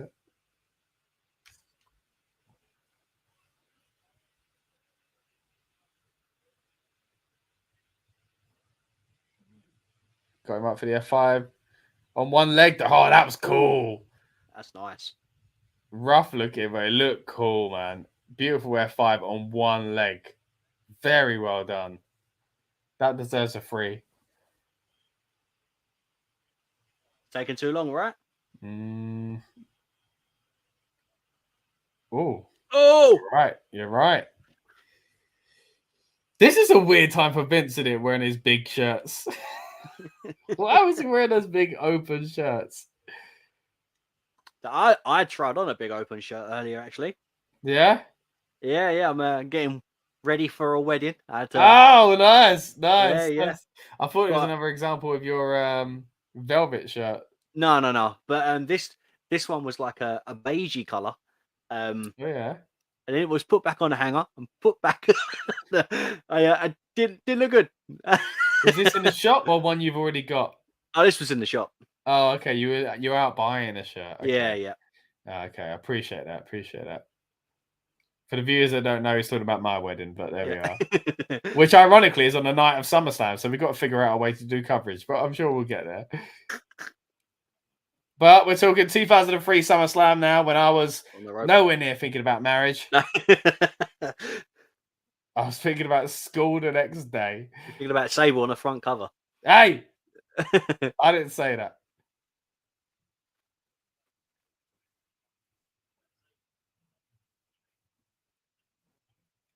He's got a tap, hasn't he? But then having Vince there just feels like, why would? Okay, no, there we go. It just as soon as Vince walks away, like what? I love the fact that Brock was looking into Vince's eyes as he tapped as well. I'm sorry. All right, I'm gonna run to the toilet before we get into because I want to see the Kane build as well. So yeah, I'll be back in just a minute, and see you soon. All right, so obviously running solo for a little while.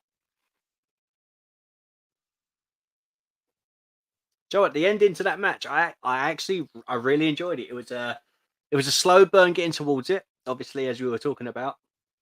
You know, but I think the history of these two from Mania, the way it's builded, the way it's been built, it was great. Like I really enjoyed it. It was a nice little like transition over, and obviously Angle still remains as a champ. Oh, Vince goes to attack Kurt with a steel chair.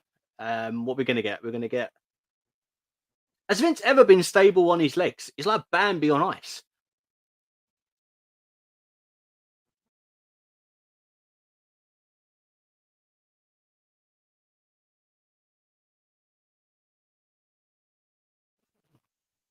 Oh, eesh. An angle slam through a steel chair. Do you know what? That's gotta hurt.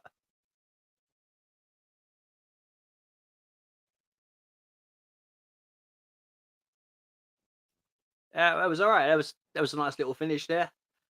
Can anyone remember what happens next going on from this? Where Angle goes next? Does this feud still continue? Let us know in the comments.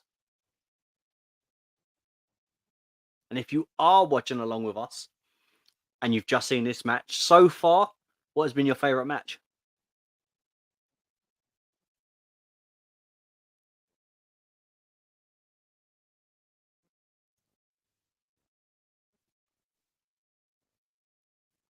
Also, arguably, I'll bring this up with Scott, but the title that Angle's got there is my favorite looking title. Now that might be controversial. We'll see what Scott says about it, but that is my favorite looking title.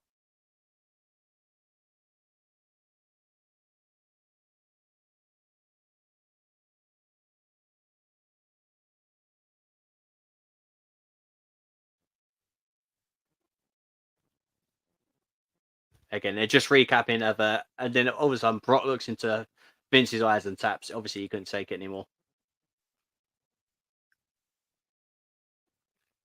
And then again, back into the angle slam onto an exploding chair, literally as Taz was saying there.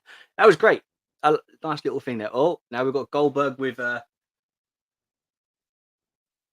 some earphones. What do you reckon is? How long are them earphones as well? What? Oh, okay. Is that? I thought it was on the floor. There's some Bailey buddies.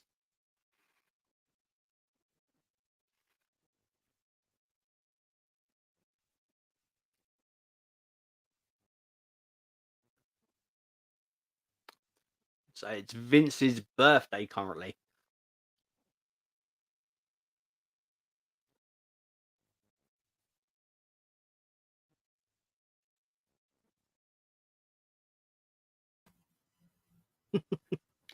Who? Oh. No idea, dude. The Diamondbacks. Mm-hmm. Diva Search contest. Oh, who's going to stand out? Jane, I don't know her.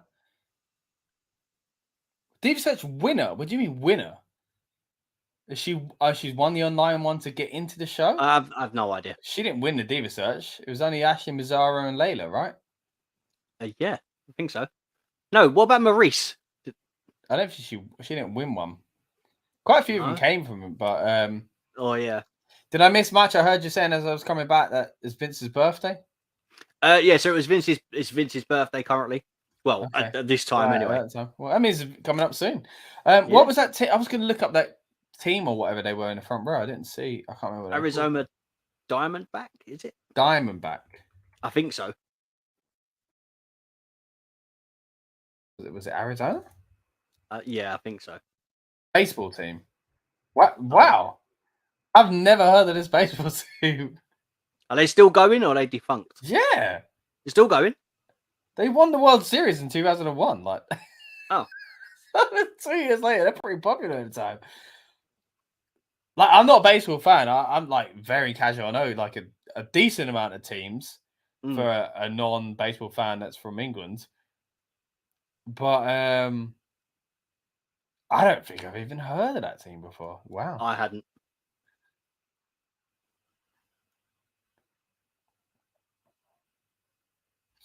Anyway, moving away from baseball, let's get back to we're on to the Kane RVD promo package. Fantastic, by the way. All this Kane stuff at the time. I mean, I was so against him taking off his mask, but I gotta say, I did really enjoy what they did at the time. Do you know what? At the beginning of this run, with Kane in it like that, kind of like a Hannibal Lecter-esque chained up and stuff. Towel on his head. The towel on his head. I can't remember. Was it still Finger 11 at that point, or they changed again? Yeah, that was it. Yeah. So that whole lot was great. Then we kind of got a weird kind of, and he kind of just shuffled down the card. Yeah, that he just wasn't a monster. I felt like a lazy portrayal of what Kane could have been. Yeah, this was a new direction, one that I wouldn't have picked, but one that when they did it, I really, really enjoyed. Yeah, it was incredible. I mean, I'd like to actually dig into this deeper at some point if you're interested in that, Rob, because I have a lot to say about Kane's character progression in WWE. I think he, in many ways, an unsung hero in WWE at times. Yeah. But also completely fumbled at times as well. So, yeah. But anyway, I won't say too much now because I think there's a lot we could say at a later date. So that'd be great if we could. I just want to bring up because I think it's quite a current topic right now. But this Kane or Blue Kane? Blue Kane floating around on Twitter, man. I've got to give him props. He's, Mate, I love that about him. Wrestling. I like that about wrestling like audience that. Within like 2 weeks, I think he got banned on Twitter the other day, though. Yeah. But within 2 weeks, this guy portraying Blue Kane has gone from like a niche thing that no one really knew about other than the people we had been working around in the areas he's been working in to a global thing within the wrestling community that everybody knew about. Like it became memes. There were people in AEW and other companies kind of talking about him and stuff like that. That must feel so good. And I love when wrestling fans do that, when things like in wrestling, Twitter just turn into something like really quickly and everyone gets behind it.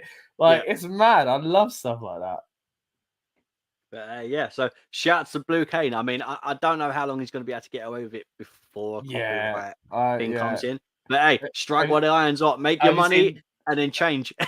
Have you seen the meme that he shared it as well of Purple Kane, which is basically Prince? I love it.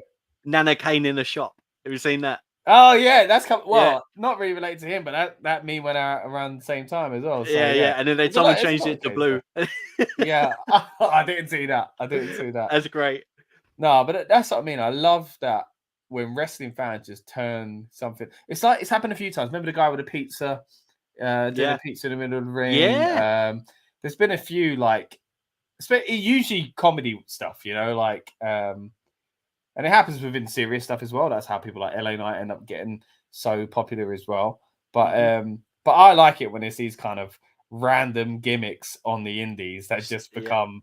It was the Michael Jackson one. Do you remember that? The Michael Jackson one, yeah. Into DDT, moonwalk into a DDT. That's it. Great, man. Yeah, and then you've got the famous ones over the years, especially where like in Japan, where they've like wrestled dolls and little girls and stuff like that. Omega. Was one of Omega was great at that. But yeah, that kind of stuff. Man, I'm all for it. Wrestling's a variety show for me, and I like stuff like that. And I do like seeing characters like Blue Kane become superstars. What do you reckon Kane or Glenn Jacobs, his thoughts on it? I'd love to know his thoughts on that. I don't know, because this is where you separate Kane. This would be a good conversation for another day about Kane, of course. Maybe, Where the Kane, the character, and Glenn Jacobs, the man, seem very different to a lot of people these days. But I don't know. From the way he is in these politics, I feel like he'd give him a cease and desist within seconds if he found out. So I don't think he'd see the funny side. Maybe he would. Maybe I'm wrong. But I'd like to think he would. But yeah, I mean, by seeing it, maybe we get this Kane back by seeing it, and we get to see a feud on the Indies. I mean, you know what I like about Blue Kane is like it's all like he's got like snow and stuff like that as well, isn't it? It's literally like Sub-Zero and Scorpion. That's what it feels like to me. Or like, have you heard his music? What's that? Have you heard Blue Kane's music? Yeah, it's great. It is. But even in like the old WWF games where you pick the same character twice and they just wear different colors, different color. You know, like that's what it feels like with Blue Kane. Yeah, I'm a big fan. Yes, it is skirting along the. Yes, it is skirting along the copyright issue, but you know, it is what it is. If you can get away with it for a little bit of time, then great. Yeah, man, it's great. You know, it's as you said, it's just fun, isn't it? It's just variety in wrestling, and I'm all for it. Exactly that. All right, let's go back to the actual Kane now, who's now bringing out a ladder. So I'm guessing this is some sort of no holds barred. I believe so. See, this is what's frustrating about it. And I mentioned it earlier on, obviously, the feud itself. And he turns on RVD, and they're a massively over team at the time. We always talk about these thrown together teams. This is one that worked. And even the way RVD sold Kane taking off his mask, like, you don't have to do it, man. Like, are you sure? He's sitting on the floor. You feel sorry for him. He looks scared. He looks upset. He's supportive, and then he gets chokeslammed. And it really sells this turn from Kane. Again, I think someday we'll go into Kane a little bit deeper in his character because I have a few things to say about the way they changed his look and that. But the turn itself was executed quite well, and the way Van Dam sold it. So the fact that we go to SummerSlam, which you would imagine is the big match, the thing I remember about that team is them being tag champs and the turn. I do not remember this match one bit. Which is sad. I know they had a match, but I don't remember it. Like, do you know what I mean? I just assumed they had a match. I was like, sure they did. But like, it was so like red hot. And Van Dam was like, Van Dam was on top of the world as well. They'd broken up this big tag team. We'd finally seen Kane unmasked. He turned on a great baby face in Van Dam. He turned into a mega heel. It's the recipe for success. Yet the blow-off match, as we're watching it right now, it might turn out to be great. I just don't remember it. It's not memorable. What I do remember about Kane after that is Linda McMahon, Shane McMahon. And as we've seen on this SummerSlam watch-along, they do intertwine, and that maybe is what ends up being the detriment to the Van Dam side of the story. Maybe. It might, but do you know what? The only thing I remember from that, though, so it's 2003 at current as we're watching, right? I remember the mask coming off and the whole stuff that happened with that. The small feud that we get here, the big feud with Shane, and then after that, I remember Kane being in See No Evil, and I can't remember what year that was, but that felt like the next big thing that happened to Kane. Yeah, literally, I can't remember. I couldn't tell you a single. After this feud, after 2003 just turned. Yeah. Well, I know the next big thing he does is Undertaker WrestleMania. Right. That's WrestleMania 20, so that's the next year. After that is See No Evil. That's with the May 19th stuff, isn't it? Yeah, May 19th. And then you get fake Kane, imposter Kane. We mentioned my wedding earlier. I might as well mention this as well. But the day I proposed, May 19th. I'll be with me forever now, thanks to Kane. Then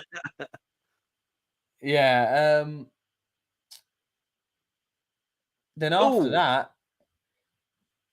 See No Evil, and then he goes into that. Is he a babyface run with a big He's the world heavyweight champ. He has that whole thing as well, which is the next big thing he does. He does stuff in between.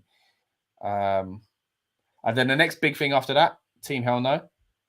The next big thing after that is Corporate Kane, which is not anywhere near the rest of the things we've just mentioned, but it's just a significant change in his character. But again, I'd love to really dissect the Kane kind of. Or we get the weird Kane return with when he throws off Zack Ryder from the. That's before Team Hell No. Yeah, that's before. That's 2012. I think around about that. Yeah, and he has that welders mask. That was strange. Double mask Kane. Yeah, because even that getting his mask back was exciting, but it was too late at that point. That's the thing, and the mask wasn't the greatest. Yeah. You know, I mean, I like the look of the mask, but I just don't think it fit. The word of mask was weird, but yeah, that was strange. Yeah, because he wore that over the top of his normal mask. Yeah, I don't get it. I really I and don't then get the it. fake hair as well. Like, anyway. Like I say, we'll get into this properly, hopefully someday, because I've the amount of times lately I thought about I want to talk about old school Kane because he's a fascinating character and a fascinating career. So Oh, I like that, by the way. That graphic's great. What graphic? The page folding over with the WrestleMania at the top. Oh, okay, yeah. And it folds back again. I had one window leaning over that slight part of the screen. Oh, right, yeah. No, I see it, yeah. I think, do you know what? It wasn't even that great, but to me, I was just like, "Oh, that's nice. I like that." That was. It's advertising the next year's WrestleMania, yeah. I saw the WrestleMania. Yeah. Without it taking over the rest of the screen. Nice little subtle why not? thing. Little subtle. But the thing is about doing these long kind of deep dives into certain characters or certain parts of history. It takes a lot of kind of research and going back and remembering stuff because you don't want to do it no justice, like not by just like going, I can't remember this, So it's a bit tough, isn't it? Finding that time, you got to find that balance. But I think the one when we were talking about it, when we done the so I've done a Rey Mysterio Hall of Fame video, that's on the channel. If you haven't seen it, go back and check that out. But yeah, like the amount of messages we sent to each other, we've done this, and literally put it into segments. Then I had to word it to fit each segment. Do you know what I mean? So it does take a lot of time. So but that was fun, man. I love doing that. That was great. That was one of my favorite videos I think I've done, like, in general. Yeah, no, it's really good. It come out really well. And of course you can see there in the thumbnail, obviously two big moments, that World Heavyweight title win, but also that massive pay-per-view debut that he had against Kurt Angle. And as we mentioned earlier on, we did cover that pay-per-view. And I think one of the big things that everyone remembers SummerSlam 2002 for, other than the match that we're looking at just there, and other than the HBK return, is, of course, that Kurt Angle Reigns Mysterio match as well. So, yeah, if you haven't already, encourage you to check out that watch along to hear our thoughts on the match in depth, but also check out Rob's video, like he mentioned just there, on why Rey Mysterio is a Hall of Famer. He gives 5 kind of solid reasons and a little bit of a backstory behind some of those points as well. So it's crazy to think as well, as you were just saying, like was it Survivor Series? We get the first chamber. Yeah. So at that point, Kane's obviously still masked. He's not teaming with RVD at that point. Yeah. So much happens in that period before we just get to SummerSlam. It's crazy how quickly that time changes. And that's it. It's because I think we kind of touched on it earlier on. There's just so much going on in the WWE at this point. It's just, I mean, even looking at the Survivor Series graphic we've got there, look at the stars in that match. It's RVD and Kane are in that match. Yeah, it's amazing. Crazy. I mean, this show, Booker T's not on this show.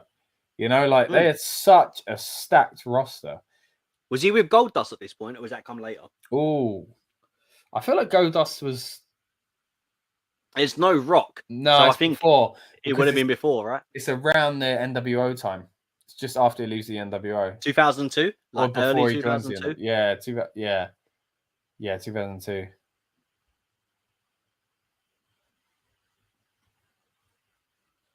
This match hasn't been too bad. It's a lot of outside, though. That there's not much in-ring stuff we've seen. It's more been... just RVD it's quite hardcore, isn't it? Oh! Yeah. Kane goes into the fans. You don't see that often.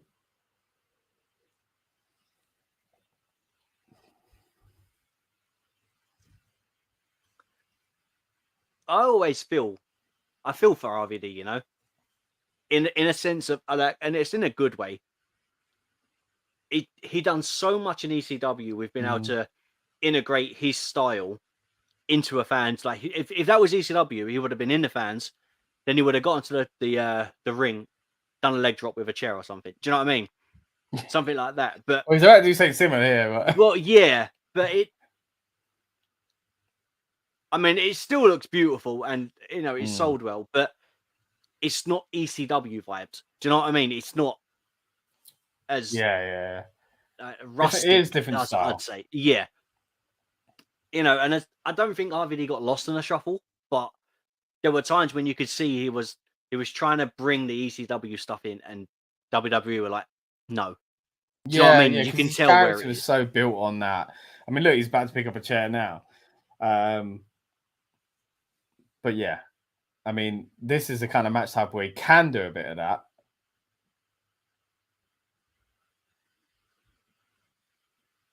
Oh, not bad. My favorite spinning heel kick, by the way, X-Pac.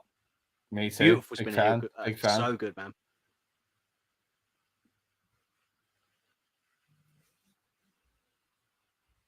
A bit of rolling thunder.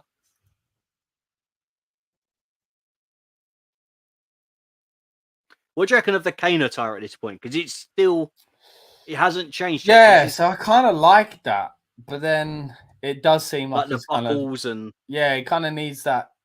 I don't know. I always feel weird about it. I never really know how I feel because I looked at the promo graphics earlier of it, like the footage of him walking with the towel, and I'm like, it's kind of left in that previous Kane too much. But then I also do like it, so yeah, it's a tough one.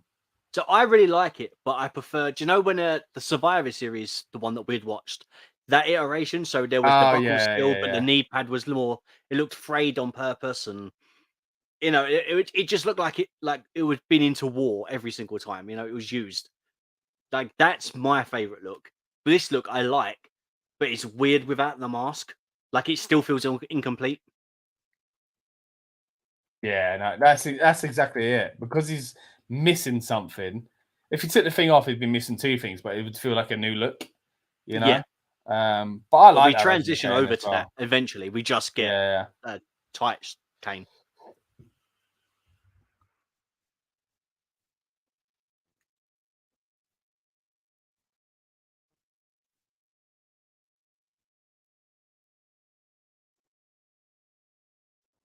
Oh.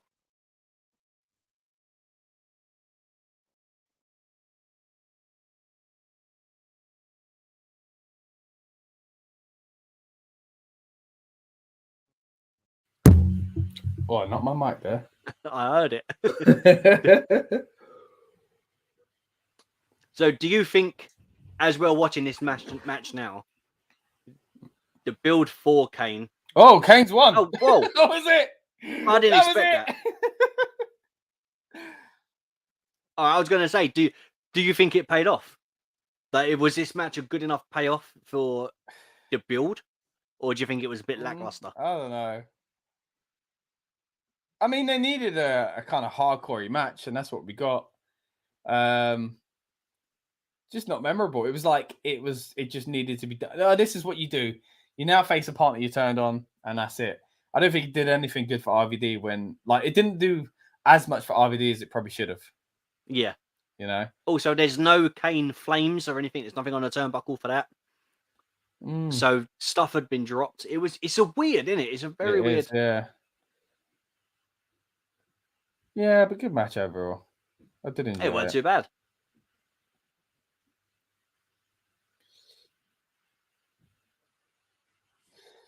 All right. Once again, Rob, I'm going to leave you just for a few moments. I'm going to jump out, and I'll be back in just a little bit. Yeah. Oh, yeah. He ain't looking good, is he? Eesh. Oh gosh.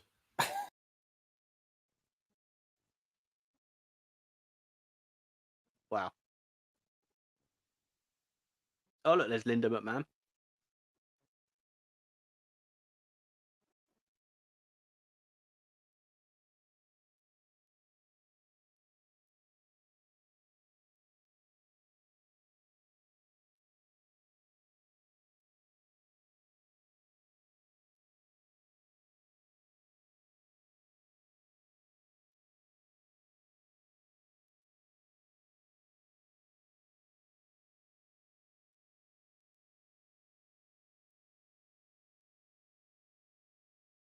Oh.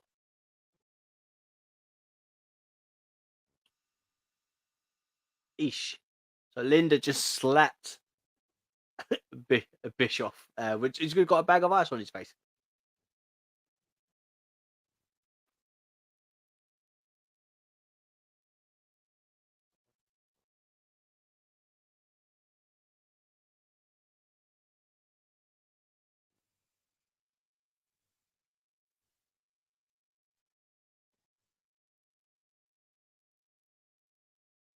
Here we go. Second Elimination Chamber.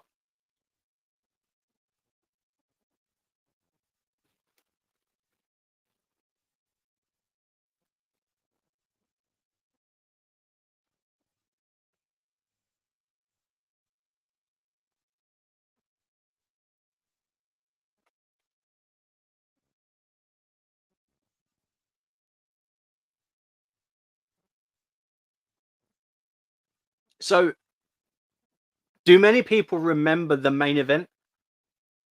So we've got Triple H, Kevin Nash, Goldberg, Randy Orton, Chris Jericho, and Shawn Michaels in the Elimination Chamber. Obviously, if you're watching along with us, you see the whole build and stuff like that, the promo. If you don't remember, obviously we're not going to say it now and spoil it. But yeah, I think this is something I remember a lot. I don't know if it's my favorite one though. Like there's obviously there's a lot of history within the Elimination Chamber now.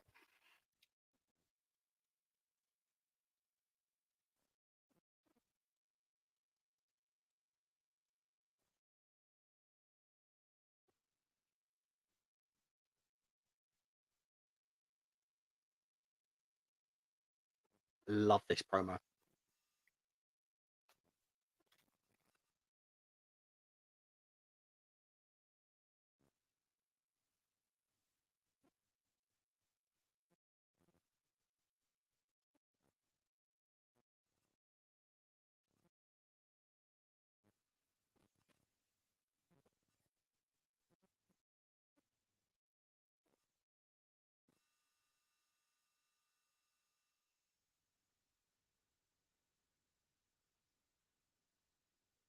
Mm-hmm.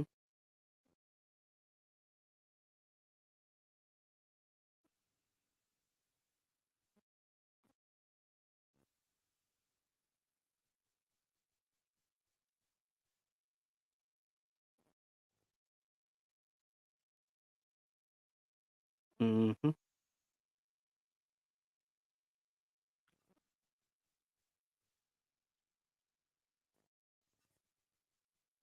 Yeah.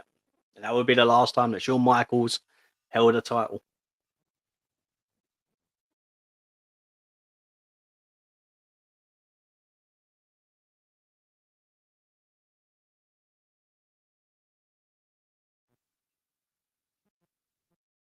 Mm-hmm. Weird hearing this stop music again, isn't Yeah, just a tad. it? What I missed? I mean, this promo package. So you missed Metallica, but so you missed Linda McMahon slap Eric Bischoff. what for real? And Like backstage? Yeah, backstage. He had a bag of ice on his face, and then she slapped his face with the bag of ice on it. Classic. And then I forgot about the hair cutting. Yeah, I always remember how weird that looked because Nash was like weirdly blonde, like super, super bright blonde. Yeah, like surfer sting blonde. Yeah, this is awful. This is absolutely awful for a promo package. What they've had to do here, because not only have it wouldn't have just been the song. There would have probably been like snippets of promos and commentary. So this is just terrible. It's heartbreaking for someone like for someone that edits. Imagine editing to the beat of a song, and then years later, your work just looks like a random kind of thrown together montage. So we had the now I guess it's generic Elimination Chamber. How long it is, how big it is, and all that sort of stuff. 2 miles of change, blah blah blah blah. Oh mate, that was so good. I thought you were actually how I think with it. Well, you know.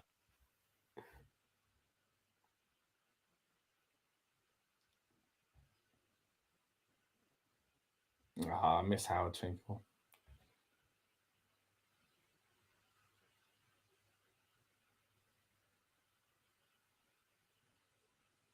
So this is a weird thing for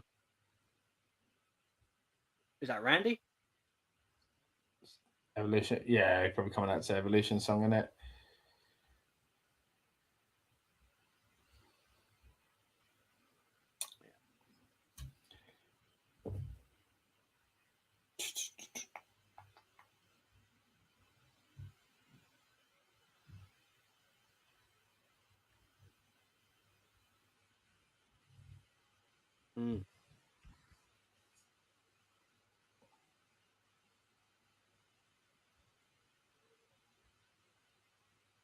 Yeah, so as I was saying, Goldberg's wearing black and white like biker shorts. Oh, and a half and half. Short, yeah. I like that. And Triple H is wearing the long tights, like the long length ones. I think because he had an injury? Yeah, very weird. Like compression shorts, weren't they? Is that what they were? I believe so. Yeah, to hold keep his muscles nice and tight, and that. I think it was it a fire injury? I don't know. I don't even remember the injury.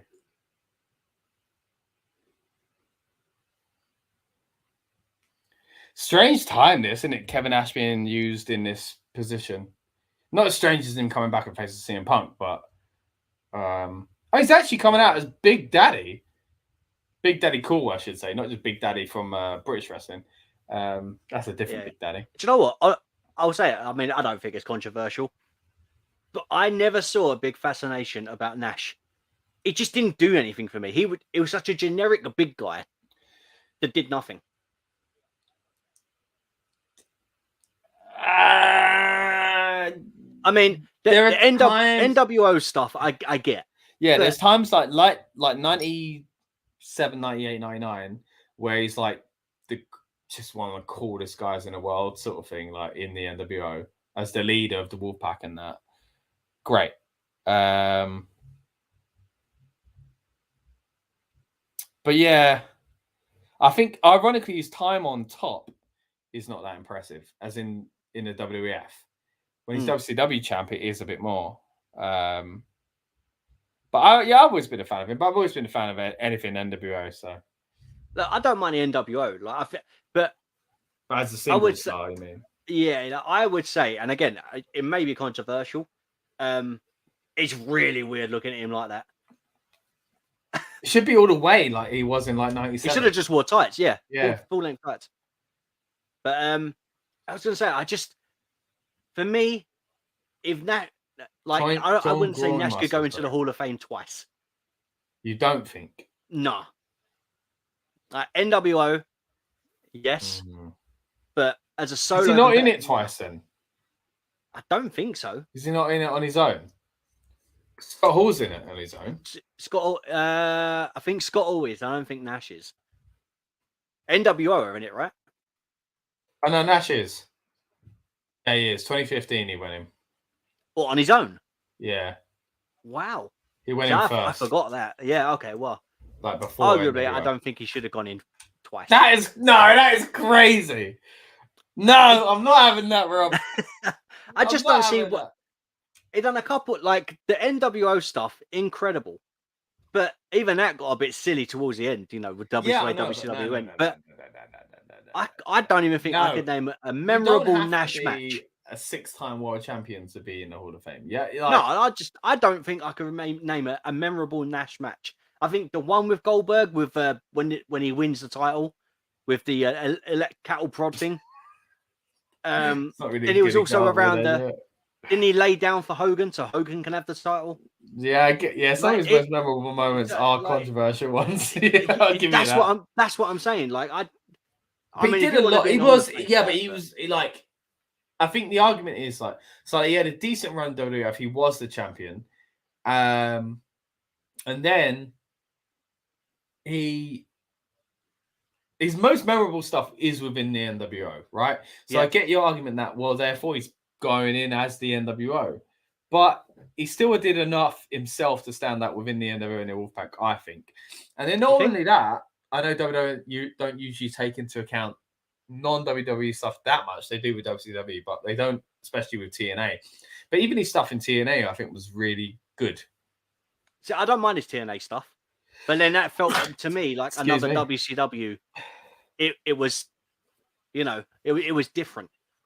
But yeah, I liked all his stuff in TNA with the X Division guys.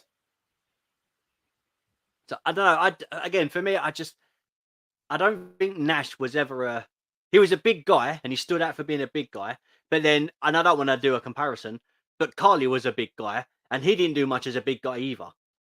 Do you know what I mean? Like some big guys just don't get that rub. Big Show, he got a good rub, but he was a different kind of big guy. He weren't the same as them. No, but do you know what I'm saying? Like him, Kane, another big guy, completely different rub. Like again with Taker. So I think it depends who it is, but I think when you get too many big men kind of in the industry at the same time, you get lost in that bubble. So, yeah, but even like the jackknife, like that's such a cool move. Do you think? I prefer it. I like the thing is, it just looks sloppy. It does. That's what I like. Anything that looks slightly off. I think. Really, I've said it before. Yeah, like it's like Kidman shooting star press. I don't like that because that looks sloppy. Yeah. So I get why, but I weirdly do like it. It doesn't mean I like it more than like the proper. Like an Evan Bourne. Yeah, I love that. Yeah. Don't get me wrong. I love this as well. By the way, Jericho's entrance. That was great with the ball going through. Yeah, one of my favorites. But I hated him walking out and doing the slow lift up. He was a heel. He wasn't exactly playing up to my needs, but I hated it at the time. Very small there as well. But then I guess, but then it's hard to tell because of his. I don't know. Chest looks big. His chest looks. It's weird. But then I think I'm used to seeing Jericho now. Do you know what I mean? Well, he's bigger now, but like he's thicker inside. Yeah. So maybe that's what that is. As all the entrances are kind of taking place, just want to say thank you to everyone that's watched us again on demand or live. We really do appreciate it. I'm Scott. This one over here is Rob, and we've been covering watch along of SummerSlam 2003. Got HBK making his way to the ring now. We just saw HBK in another Hell in a Cell, sorry. Elimination Chamber match, I should say. The first one, of course, which, spoiler alert, he won. And we covered that a few months ago in our 2002 Survivor Series watch along. But as I mentioned, we've got a few on this channel as well. Survivor Series 2013. It's 2012, I should say. SummerSlam 92, SummerSlam 2002. So if you're really in the mood to kind of dive into more SummerSlam stuff, I would recommend that. ECW One Night Stand, as we mentioned a few times on the stream here tonight as well. And again, we're going to really try our best to come back and give you SummerSlam 2013. Another big SummerSlam, more of the recent era. We talked about 2012, 2013 being a bit off, but I do have fond memories of this one off the top of my head. Also, fond memories of recent times interviewing superstars such as Bayley, Pretty Deadly interviewed by Dan, LA Knight by myself, and also a great conversation with Zelina Vega and many others at Money in the Bank weekend. If you haven't seen them already, please check them out. But like I said, you are watching our watch along of SummerSlam 2003. Let us know in the comments what you think of the show and what show you think we should cover next. We'd love to hear what you have to say about that.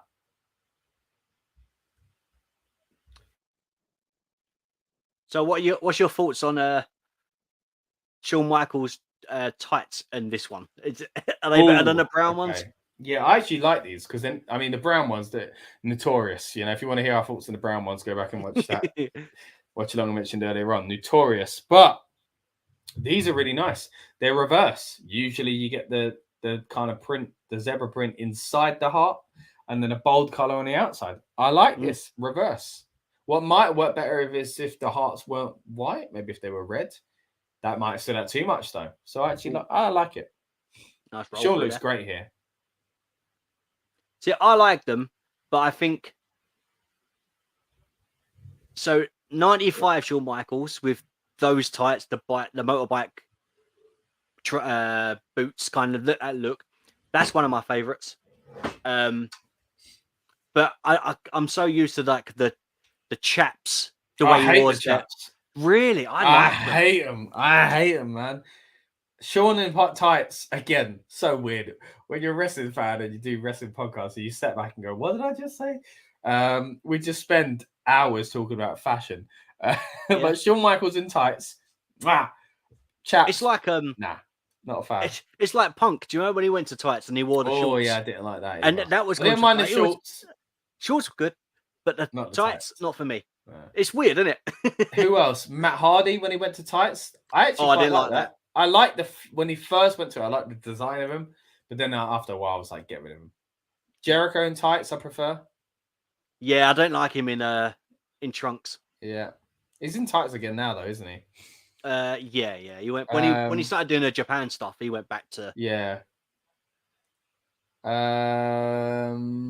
Triple H obviously trunks, but in this what we're watching now, he's in kind of biker shorts. Yeah, but at the same time, I liked him in tights. Yeah, I liked that as well. It was like an aristocrat, wasn't he? That was like the before, yeah. But I like the ones when he was just Hunter Hearst Helmsley, the purple ones. Yeah, they were cool. They were really nice. Who else? Tights. Who else has moved from tights but should go back to tights? Because that is the worst one, when someone moves away from tights. yeah. And you can tell. I don't know, but there's some changes were good. Like the Miz going to trunks, that was good. Yeah, that was good. Yeah. Oh, is that first? Randy. There we go. Randy. Of course, a really lovely crossbody there. I remember that from the SmackDown games. Yeah, they're really playing up in this. Of course, if you've only just joined us, you don't quite remember, really playing up on Shawn Michaels, because I'm seeing him. Randy Orton, kind of Willie, kind of getting away of Triple H being 2 Evolution members in this match. Of course, that doesn't happen just yet. The old thumbs up, thumbs down, that is that plagues Evolution in months to come is not quite here just yet. Of course, we get with Randy, and then again with Batista going against Triple H. He's not there yet. Well. What do you mean he's not there? He's not in Evolution yet. I don't think so, because the video is just mentioned him. Randy, Triple H, and Flair. Wow, you might be right. Because there was supposed to be someone else. Mark Jindrak. Mark Jindrak, that's it. Yeah. And obviously they pulled the vignettes with him as well, didn't they? Yeah. And they pulled it. So I don't even think Batista's with them yet. Now I've got to look that up. When does Batista? It's hard to put WWE debut because he was obviously Deacon Batista. Yeah. Before that, when OVW was Leviathan. Yeah. Joins Evolution and destroys HBK. When did Batista join Evolution? January 2003, it says. Really? Yeah. Go on, what you going to say? I know then. I was going to say, didn't he appear for the, was it the Goldberg thing? And he received the money? Right. So. Am I thinking wrong? January 2003, he joins them, but he's sidelined for much of 2003 because he tore his right tricep muscle at Raw Live event. Right, okay. Which does ring a bell with me, how they had gone back to using the promo of just the 3 of them. Yeah. At Armageddon, while training after his injury, he tears his tricep, stays out longer, and he comes back on the October 20th episode of Raw, interfering in the match between Goldberg and Shawn Michaels. So maybe that's what you're thinking of. But again, that's random. 2 guys not in Evolution. He's just gone to beat them both up, I'm guessing. Yeah. Strange. I don't. I remember the moment, but yeah, I don't know. All right, here we go. We're counting down to the next person coming out. Who do you reckon it is, Rob? I have no memory of it. I'm guessing you don't either. Oh. Too soon for Triple H, surely. Big Daddy Cool.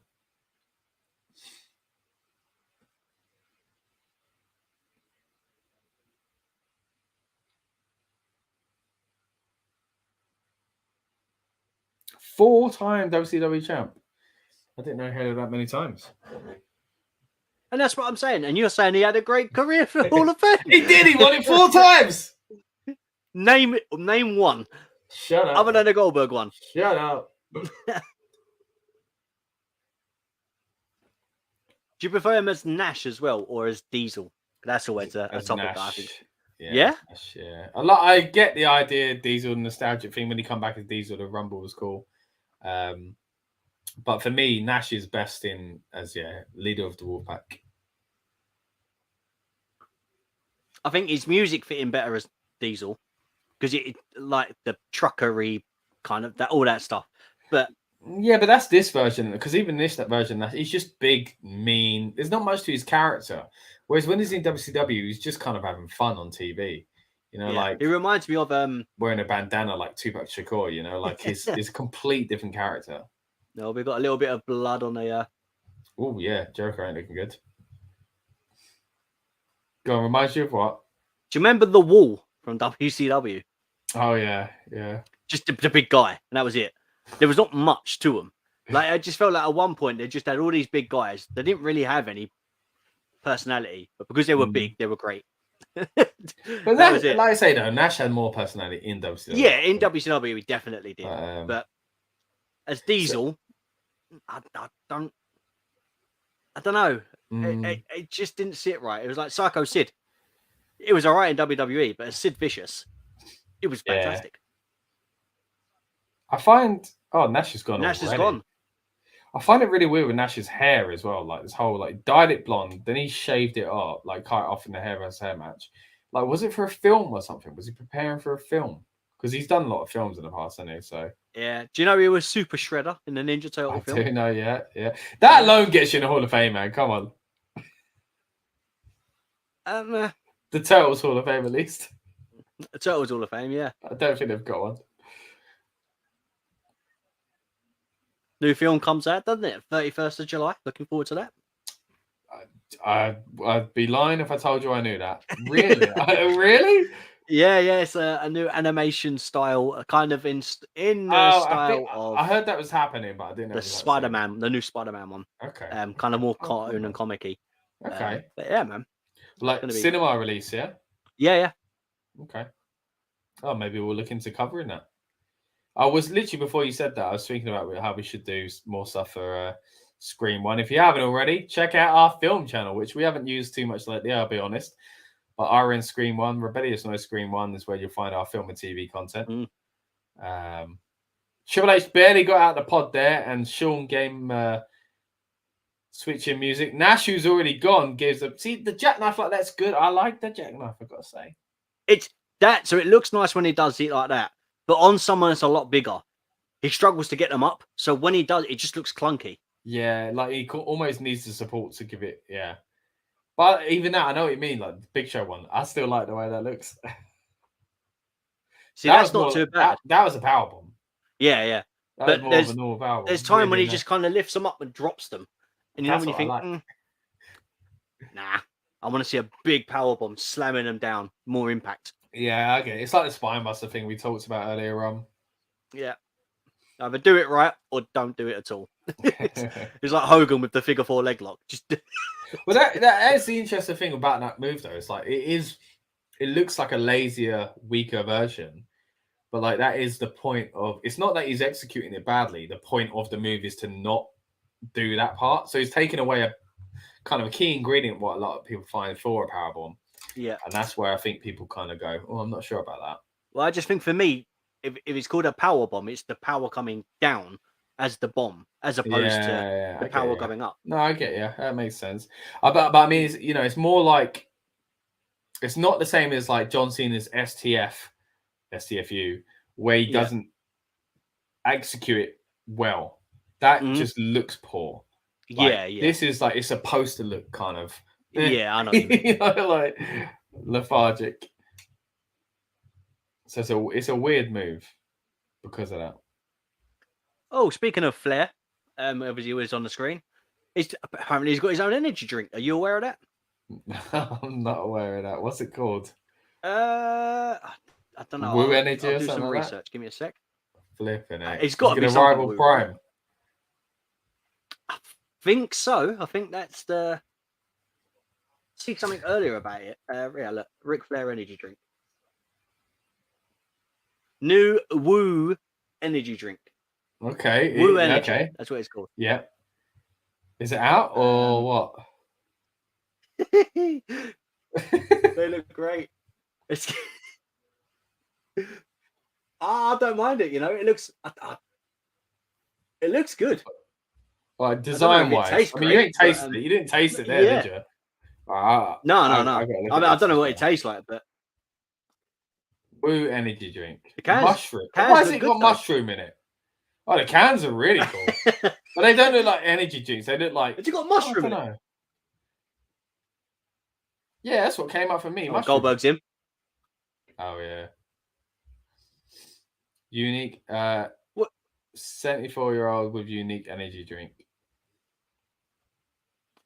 What's your honest thoughts on Goldberg? I think that's quite a interesting topic within where he's in the chamber. Yeah. I'm trying to see about this Flair thing. I don't know where I saw it because he had a cannabis line as well, didn't he?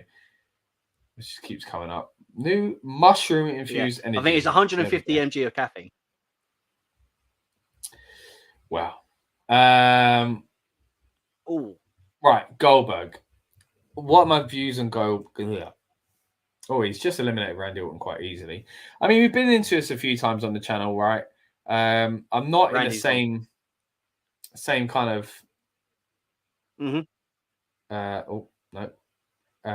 same kind of viewpoint as others, where like they see him as worthless, or like I see the appeal in him. Basically, it doesn't work the same way anymore.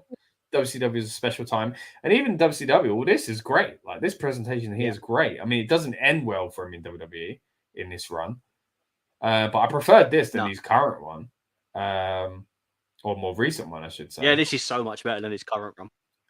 He wrestles a lot more, but it's like the Brock thing we talked about earlier on. Not that Brock doesn't have good matches every now and then, but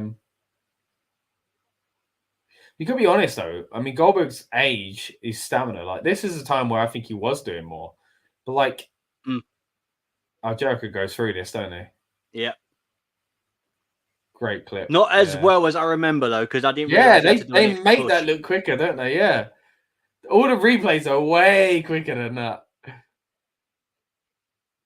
Because he goes into it and then he breaks through it again. Yeah. Funny, isn't it? How they can kind of rework history. Because I always remembered that as being smooth. Wow. I thought he just went straight through. Yeah, so did I. So obviously they showed one angle he's running at him. They changed the angle where he's going straight through it, you know? Very clever. But yeah, that's kind of my thoughts on Goldberg, is that I got the appeal in him in WCW. I think they expanded on it well in WWE, but they dropped the ball. As far as he expanded on his kind of repertoire, he comes back like any wrestler does when they're older to play the greatest hits. And it just so happens his greatest hits were very short anyway.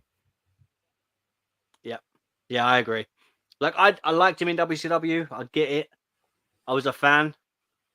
I was more of a WWF guy at the time, obviously, because that's what it was. Obviously, he came over to the WWE at that point then. Loved this run. But as you said, it doesn't end well. And I think the thing for me, when he came back, I was like, it's not needed now. Like, do you know what I mean? Like, he's there for a greatest hits, but like if we didn't see it, I wasn't asking for it. Do you know what I mean? It's nice for him. It was nice to get it back again. We don't need much more of it. Full respect to the guy though. Like, what a spear! Retirement match. I think he deserves out on the big stage. Yeah. Like even in this, like he's doing a bit more than his regular stuff, but I think it works well because he looks in fantastic shape. He's moving very quickly. He can execute his moves so kind of proficiently, like so silky smooth. And there's several people he's beating up at once. You know, like he's just got rid of Michaels. Now he's got rid of Jericho. He got Randy Orton out as well, didn't he? So, and now he's just looking at Triple H to say, "Come on," who, by the way, has already been allowed out of his pod, but he's hiding basically. Triple H looks odd, doesn't he? His hair's a bit shorter in the front, and he's got no beard. Yeah, see, I've always found that I like when Triple H is a babyface and he's got no beard, I don't mind it. But then the minute he's a heel, he needs a beard. Otherwise, he just doesn't look right. His face looks empty.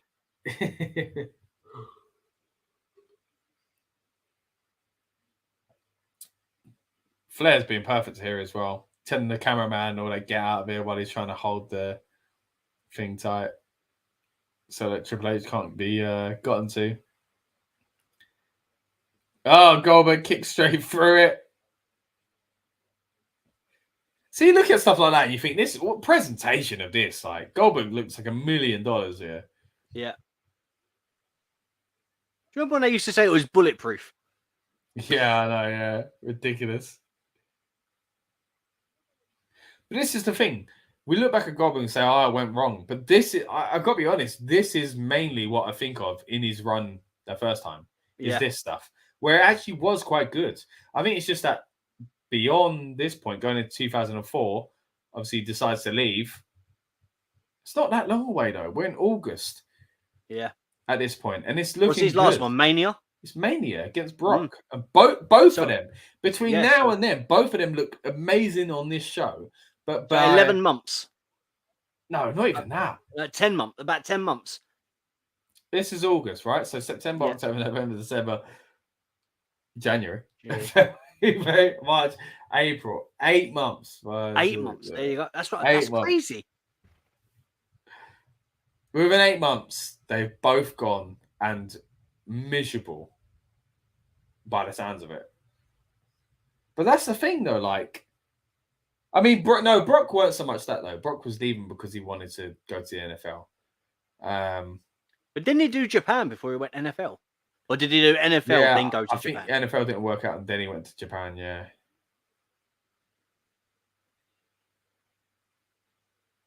But I got to say, they're presenting Goldberg well here. But at the same time, you got to be honest, I think we both remember who wins this match now. So does that play a part in it? You can only make someone look so good, right? But the argument would be, as we've seen in modern era, if they're not going to win the match, you at least make them look amazing so that they come out of it looking good. But then... Yeah, but then it's weird because we say that. Where did you get that from? Oh... I remember that. I think that was well put together. That was great. Where did you get that from? I don't know. But it's generally, I thought it went on longer than that. But the match overall? Yeah.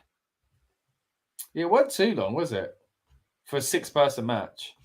No, I think because they dealt with, Goldberg got rid of loads of people really quick, kind of like when Shayna Baszler did it in the women's one a few years ago.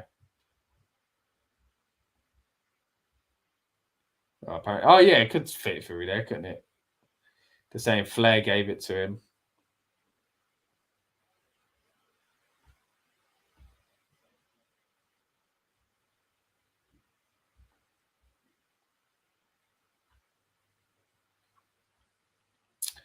So what is the point in this, though?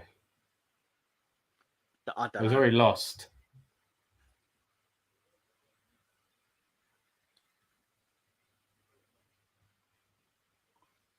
Like Triple H beating the snot out of the WCW snot out of Goldberg. That was what it was like. Is his calf cut? Is his calf cut? Did you say? Yeah. There's blood on it. I don't know if it's from Triple H's or no. Goldberg. Oh yeah, I can see it on his leg there. Yeah. So just looking at Goldberg wins the title at Unforgiven after putting his career on the line. And then Triple H puts the bond on anyone to take out Goldberg. Oh, right, okay. Batista collected a bounty. See, I knew there was a bond in it, but I couldn't remember at what point. He retains against Triple H at Survivor Series.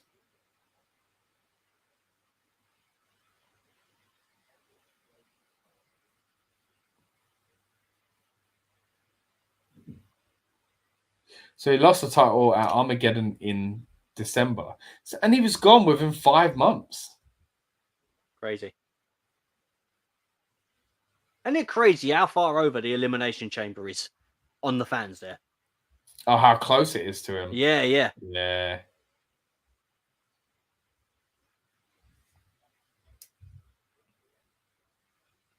See, I'm like, what's the point in this? But then again, Goldberg does win the title eventually as an 84-day reign. So maybe if there was more time in it, maybe the run would have been better. I don't know. I mean, he goes into a feud with Brock, which should have been like massive dream match stuff, you know? The thing, I think, what put a downer on that feud with Brock towards the end, they were both leaving. So it was like, well, it doesn't matter who wins because they're both gone. Yeah. So it's just such a bad ending for both guys. I mean, they've both changed it now, haven't they? You know, they've both been back and ironically faced each other since as well. But that's how we get to it. There we go. Yeah. Good finish. Yeah, I think it was a good finish. I don't get beating them up at the end of it as well. I mean, it really amps up the whole kind of we're against him and unfair. But like you'd already done that. You've already established that. You know what I mean? Yeah, I think it's just rubbing salt in the wound, isn't it? Yeah, again, knowing he wins it after this, it's like, oh, it's not that bad then because he kind of gets his, you know, he gets his, you know, but yeah, he gets his flowers. Yeah.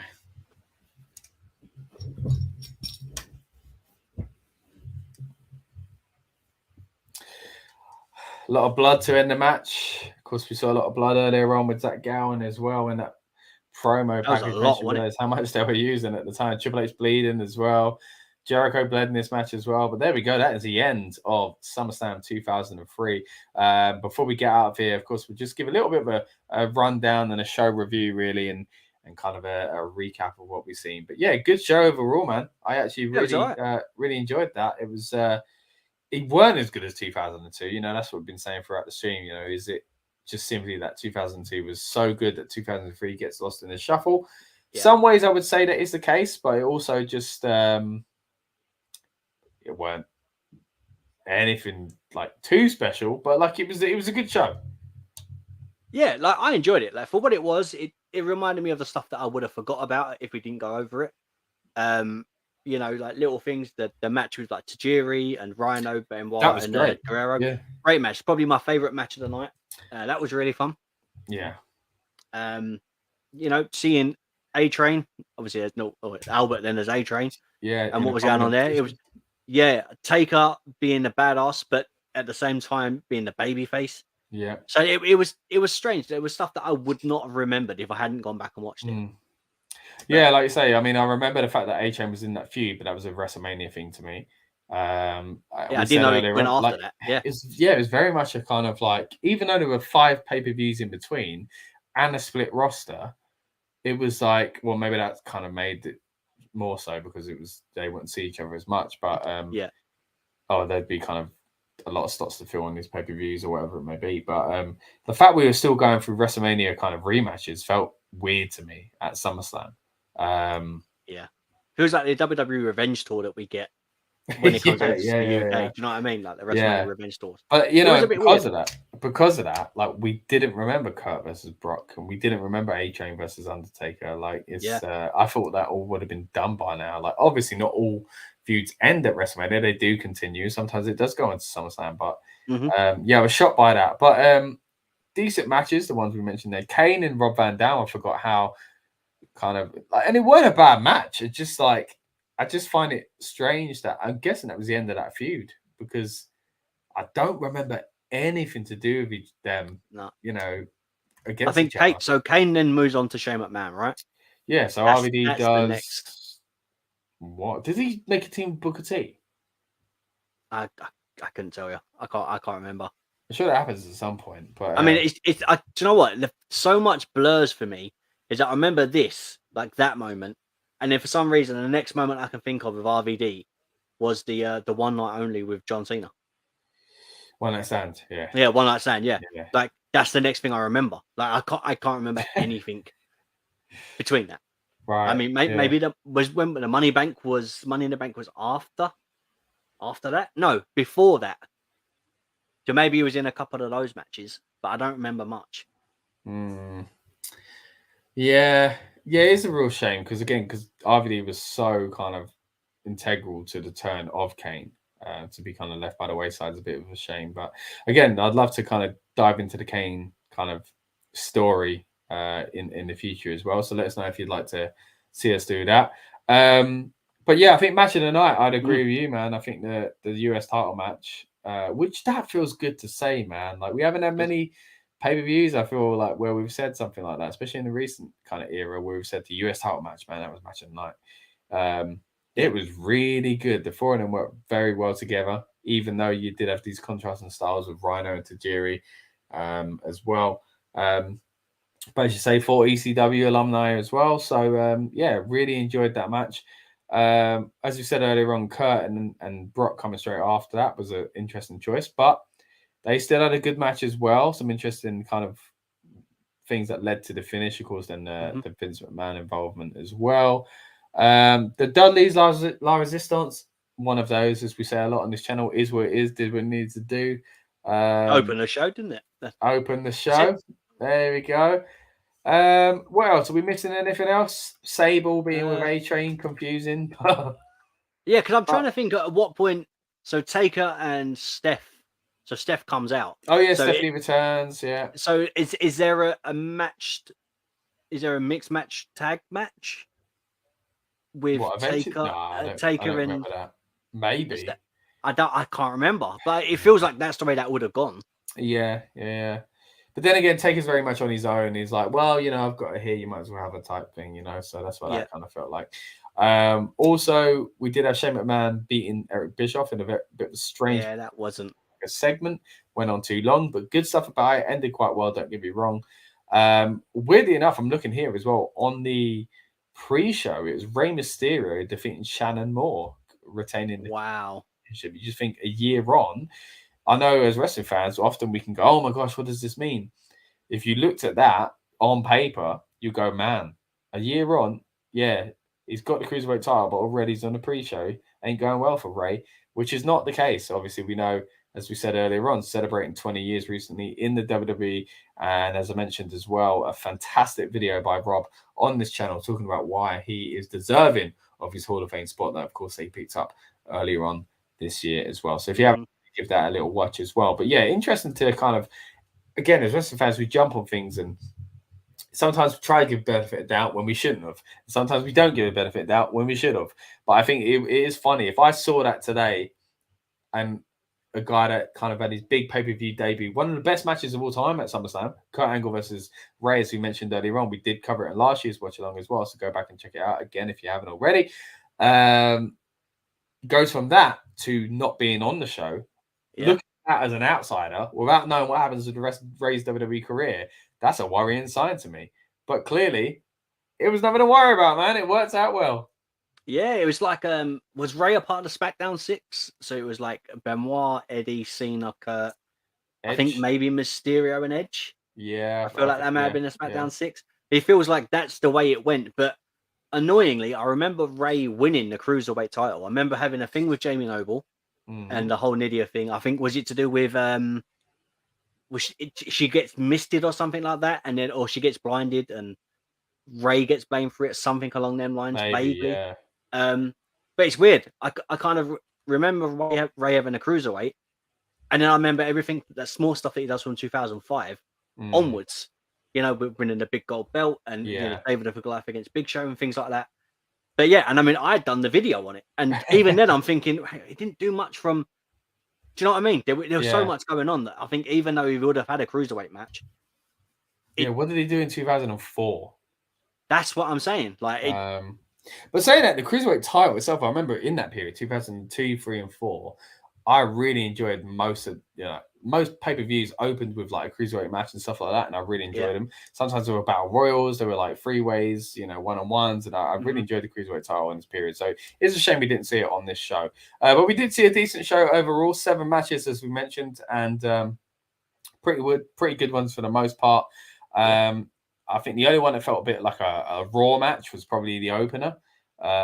With the Dudleys and whatever, but that was kind of more storyline based, it felt. But anyway, a good show overall. As we mentioned earlier on, we have done other watch alongs on this channel before. So if you haven't already and you do fancy building yourself up for this year's SummerSlam with maybe 92 and 2002, then we'd appreciate if you watched it along with Scott and Rob from the past as well. Also on top of that, as I mentioned earlier on, we've had some great interviews on the channel recently with the likes of Bailey, Santos Escobar, and also Shayna Baszler, just to name a few. So please go and check those out again if you haven't already. And please, especially subscribe. We'd really appreciate it. We are on our way to SummerSlam 2023. Again, we're going to try and cover it as much as we can on this channel. We're also going to try and be back for SummerSlam 2013 watch along as well. So make sure you subscribe, because that's how you'll kind of find out about what we're doing. And the other way to do that, of course, is to follow us on Twitter on @RNProWrestling. It's the same handle on Instagram as well, or the main Rebellious Noise spaces, of course, which is REBNOISE, as you can see from the bottom of your screen just there. But I've been Scott. This one over here has been Rob. Before we get out of it, mate, is there anything else you want to say on SummerSlam 2003? No, I really enjoyed it. It was great. It makes me want to watch the next PLE though, and like pay-per-view, and go through to where we're at. So like the From 2003. Yeah, it does. It's annoying because we missed WrestleMania. So like, I might go back and watch it. Yeah, WrestleMania. I might do it tomorrow. Okay, well there you go. So it's hopefully it's got you guys in the mood for more classic pay-per-views as well. And again, we'll be up for hearing your suggestions as to what we should cover. But yeah, thank you, Rob, for joining me tonight, mate. It's been a real pleasure, as it always is, to watch wrestling with you again. We didn't see Brock F5 a shark, but we did at least get to enjoy some of that promo material once again. I've been Scott. This one over here has been Rob, and we'll see you in the next one. Welcome to the Rebellious Noise Pro Wrestling channel. On this channel, we bring you some great content from inside and outside of the squared circle. We will go through and offer some in-depth analysis of the biggest events of the year, as well as bringing you exclusive interviews with some of the industry's biggest names. There will also be live show reviews, in-depth features, and podcasts. So make sure you give that subscribe button a slam so you don't miss any of the action.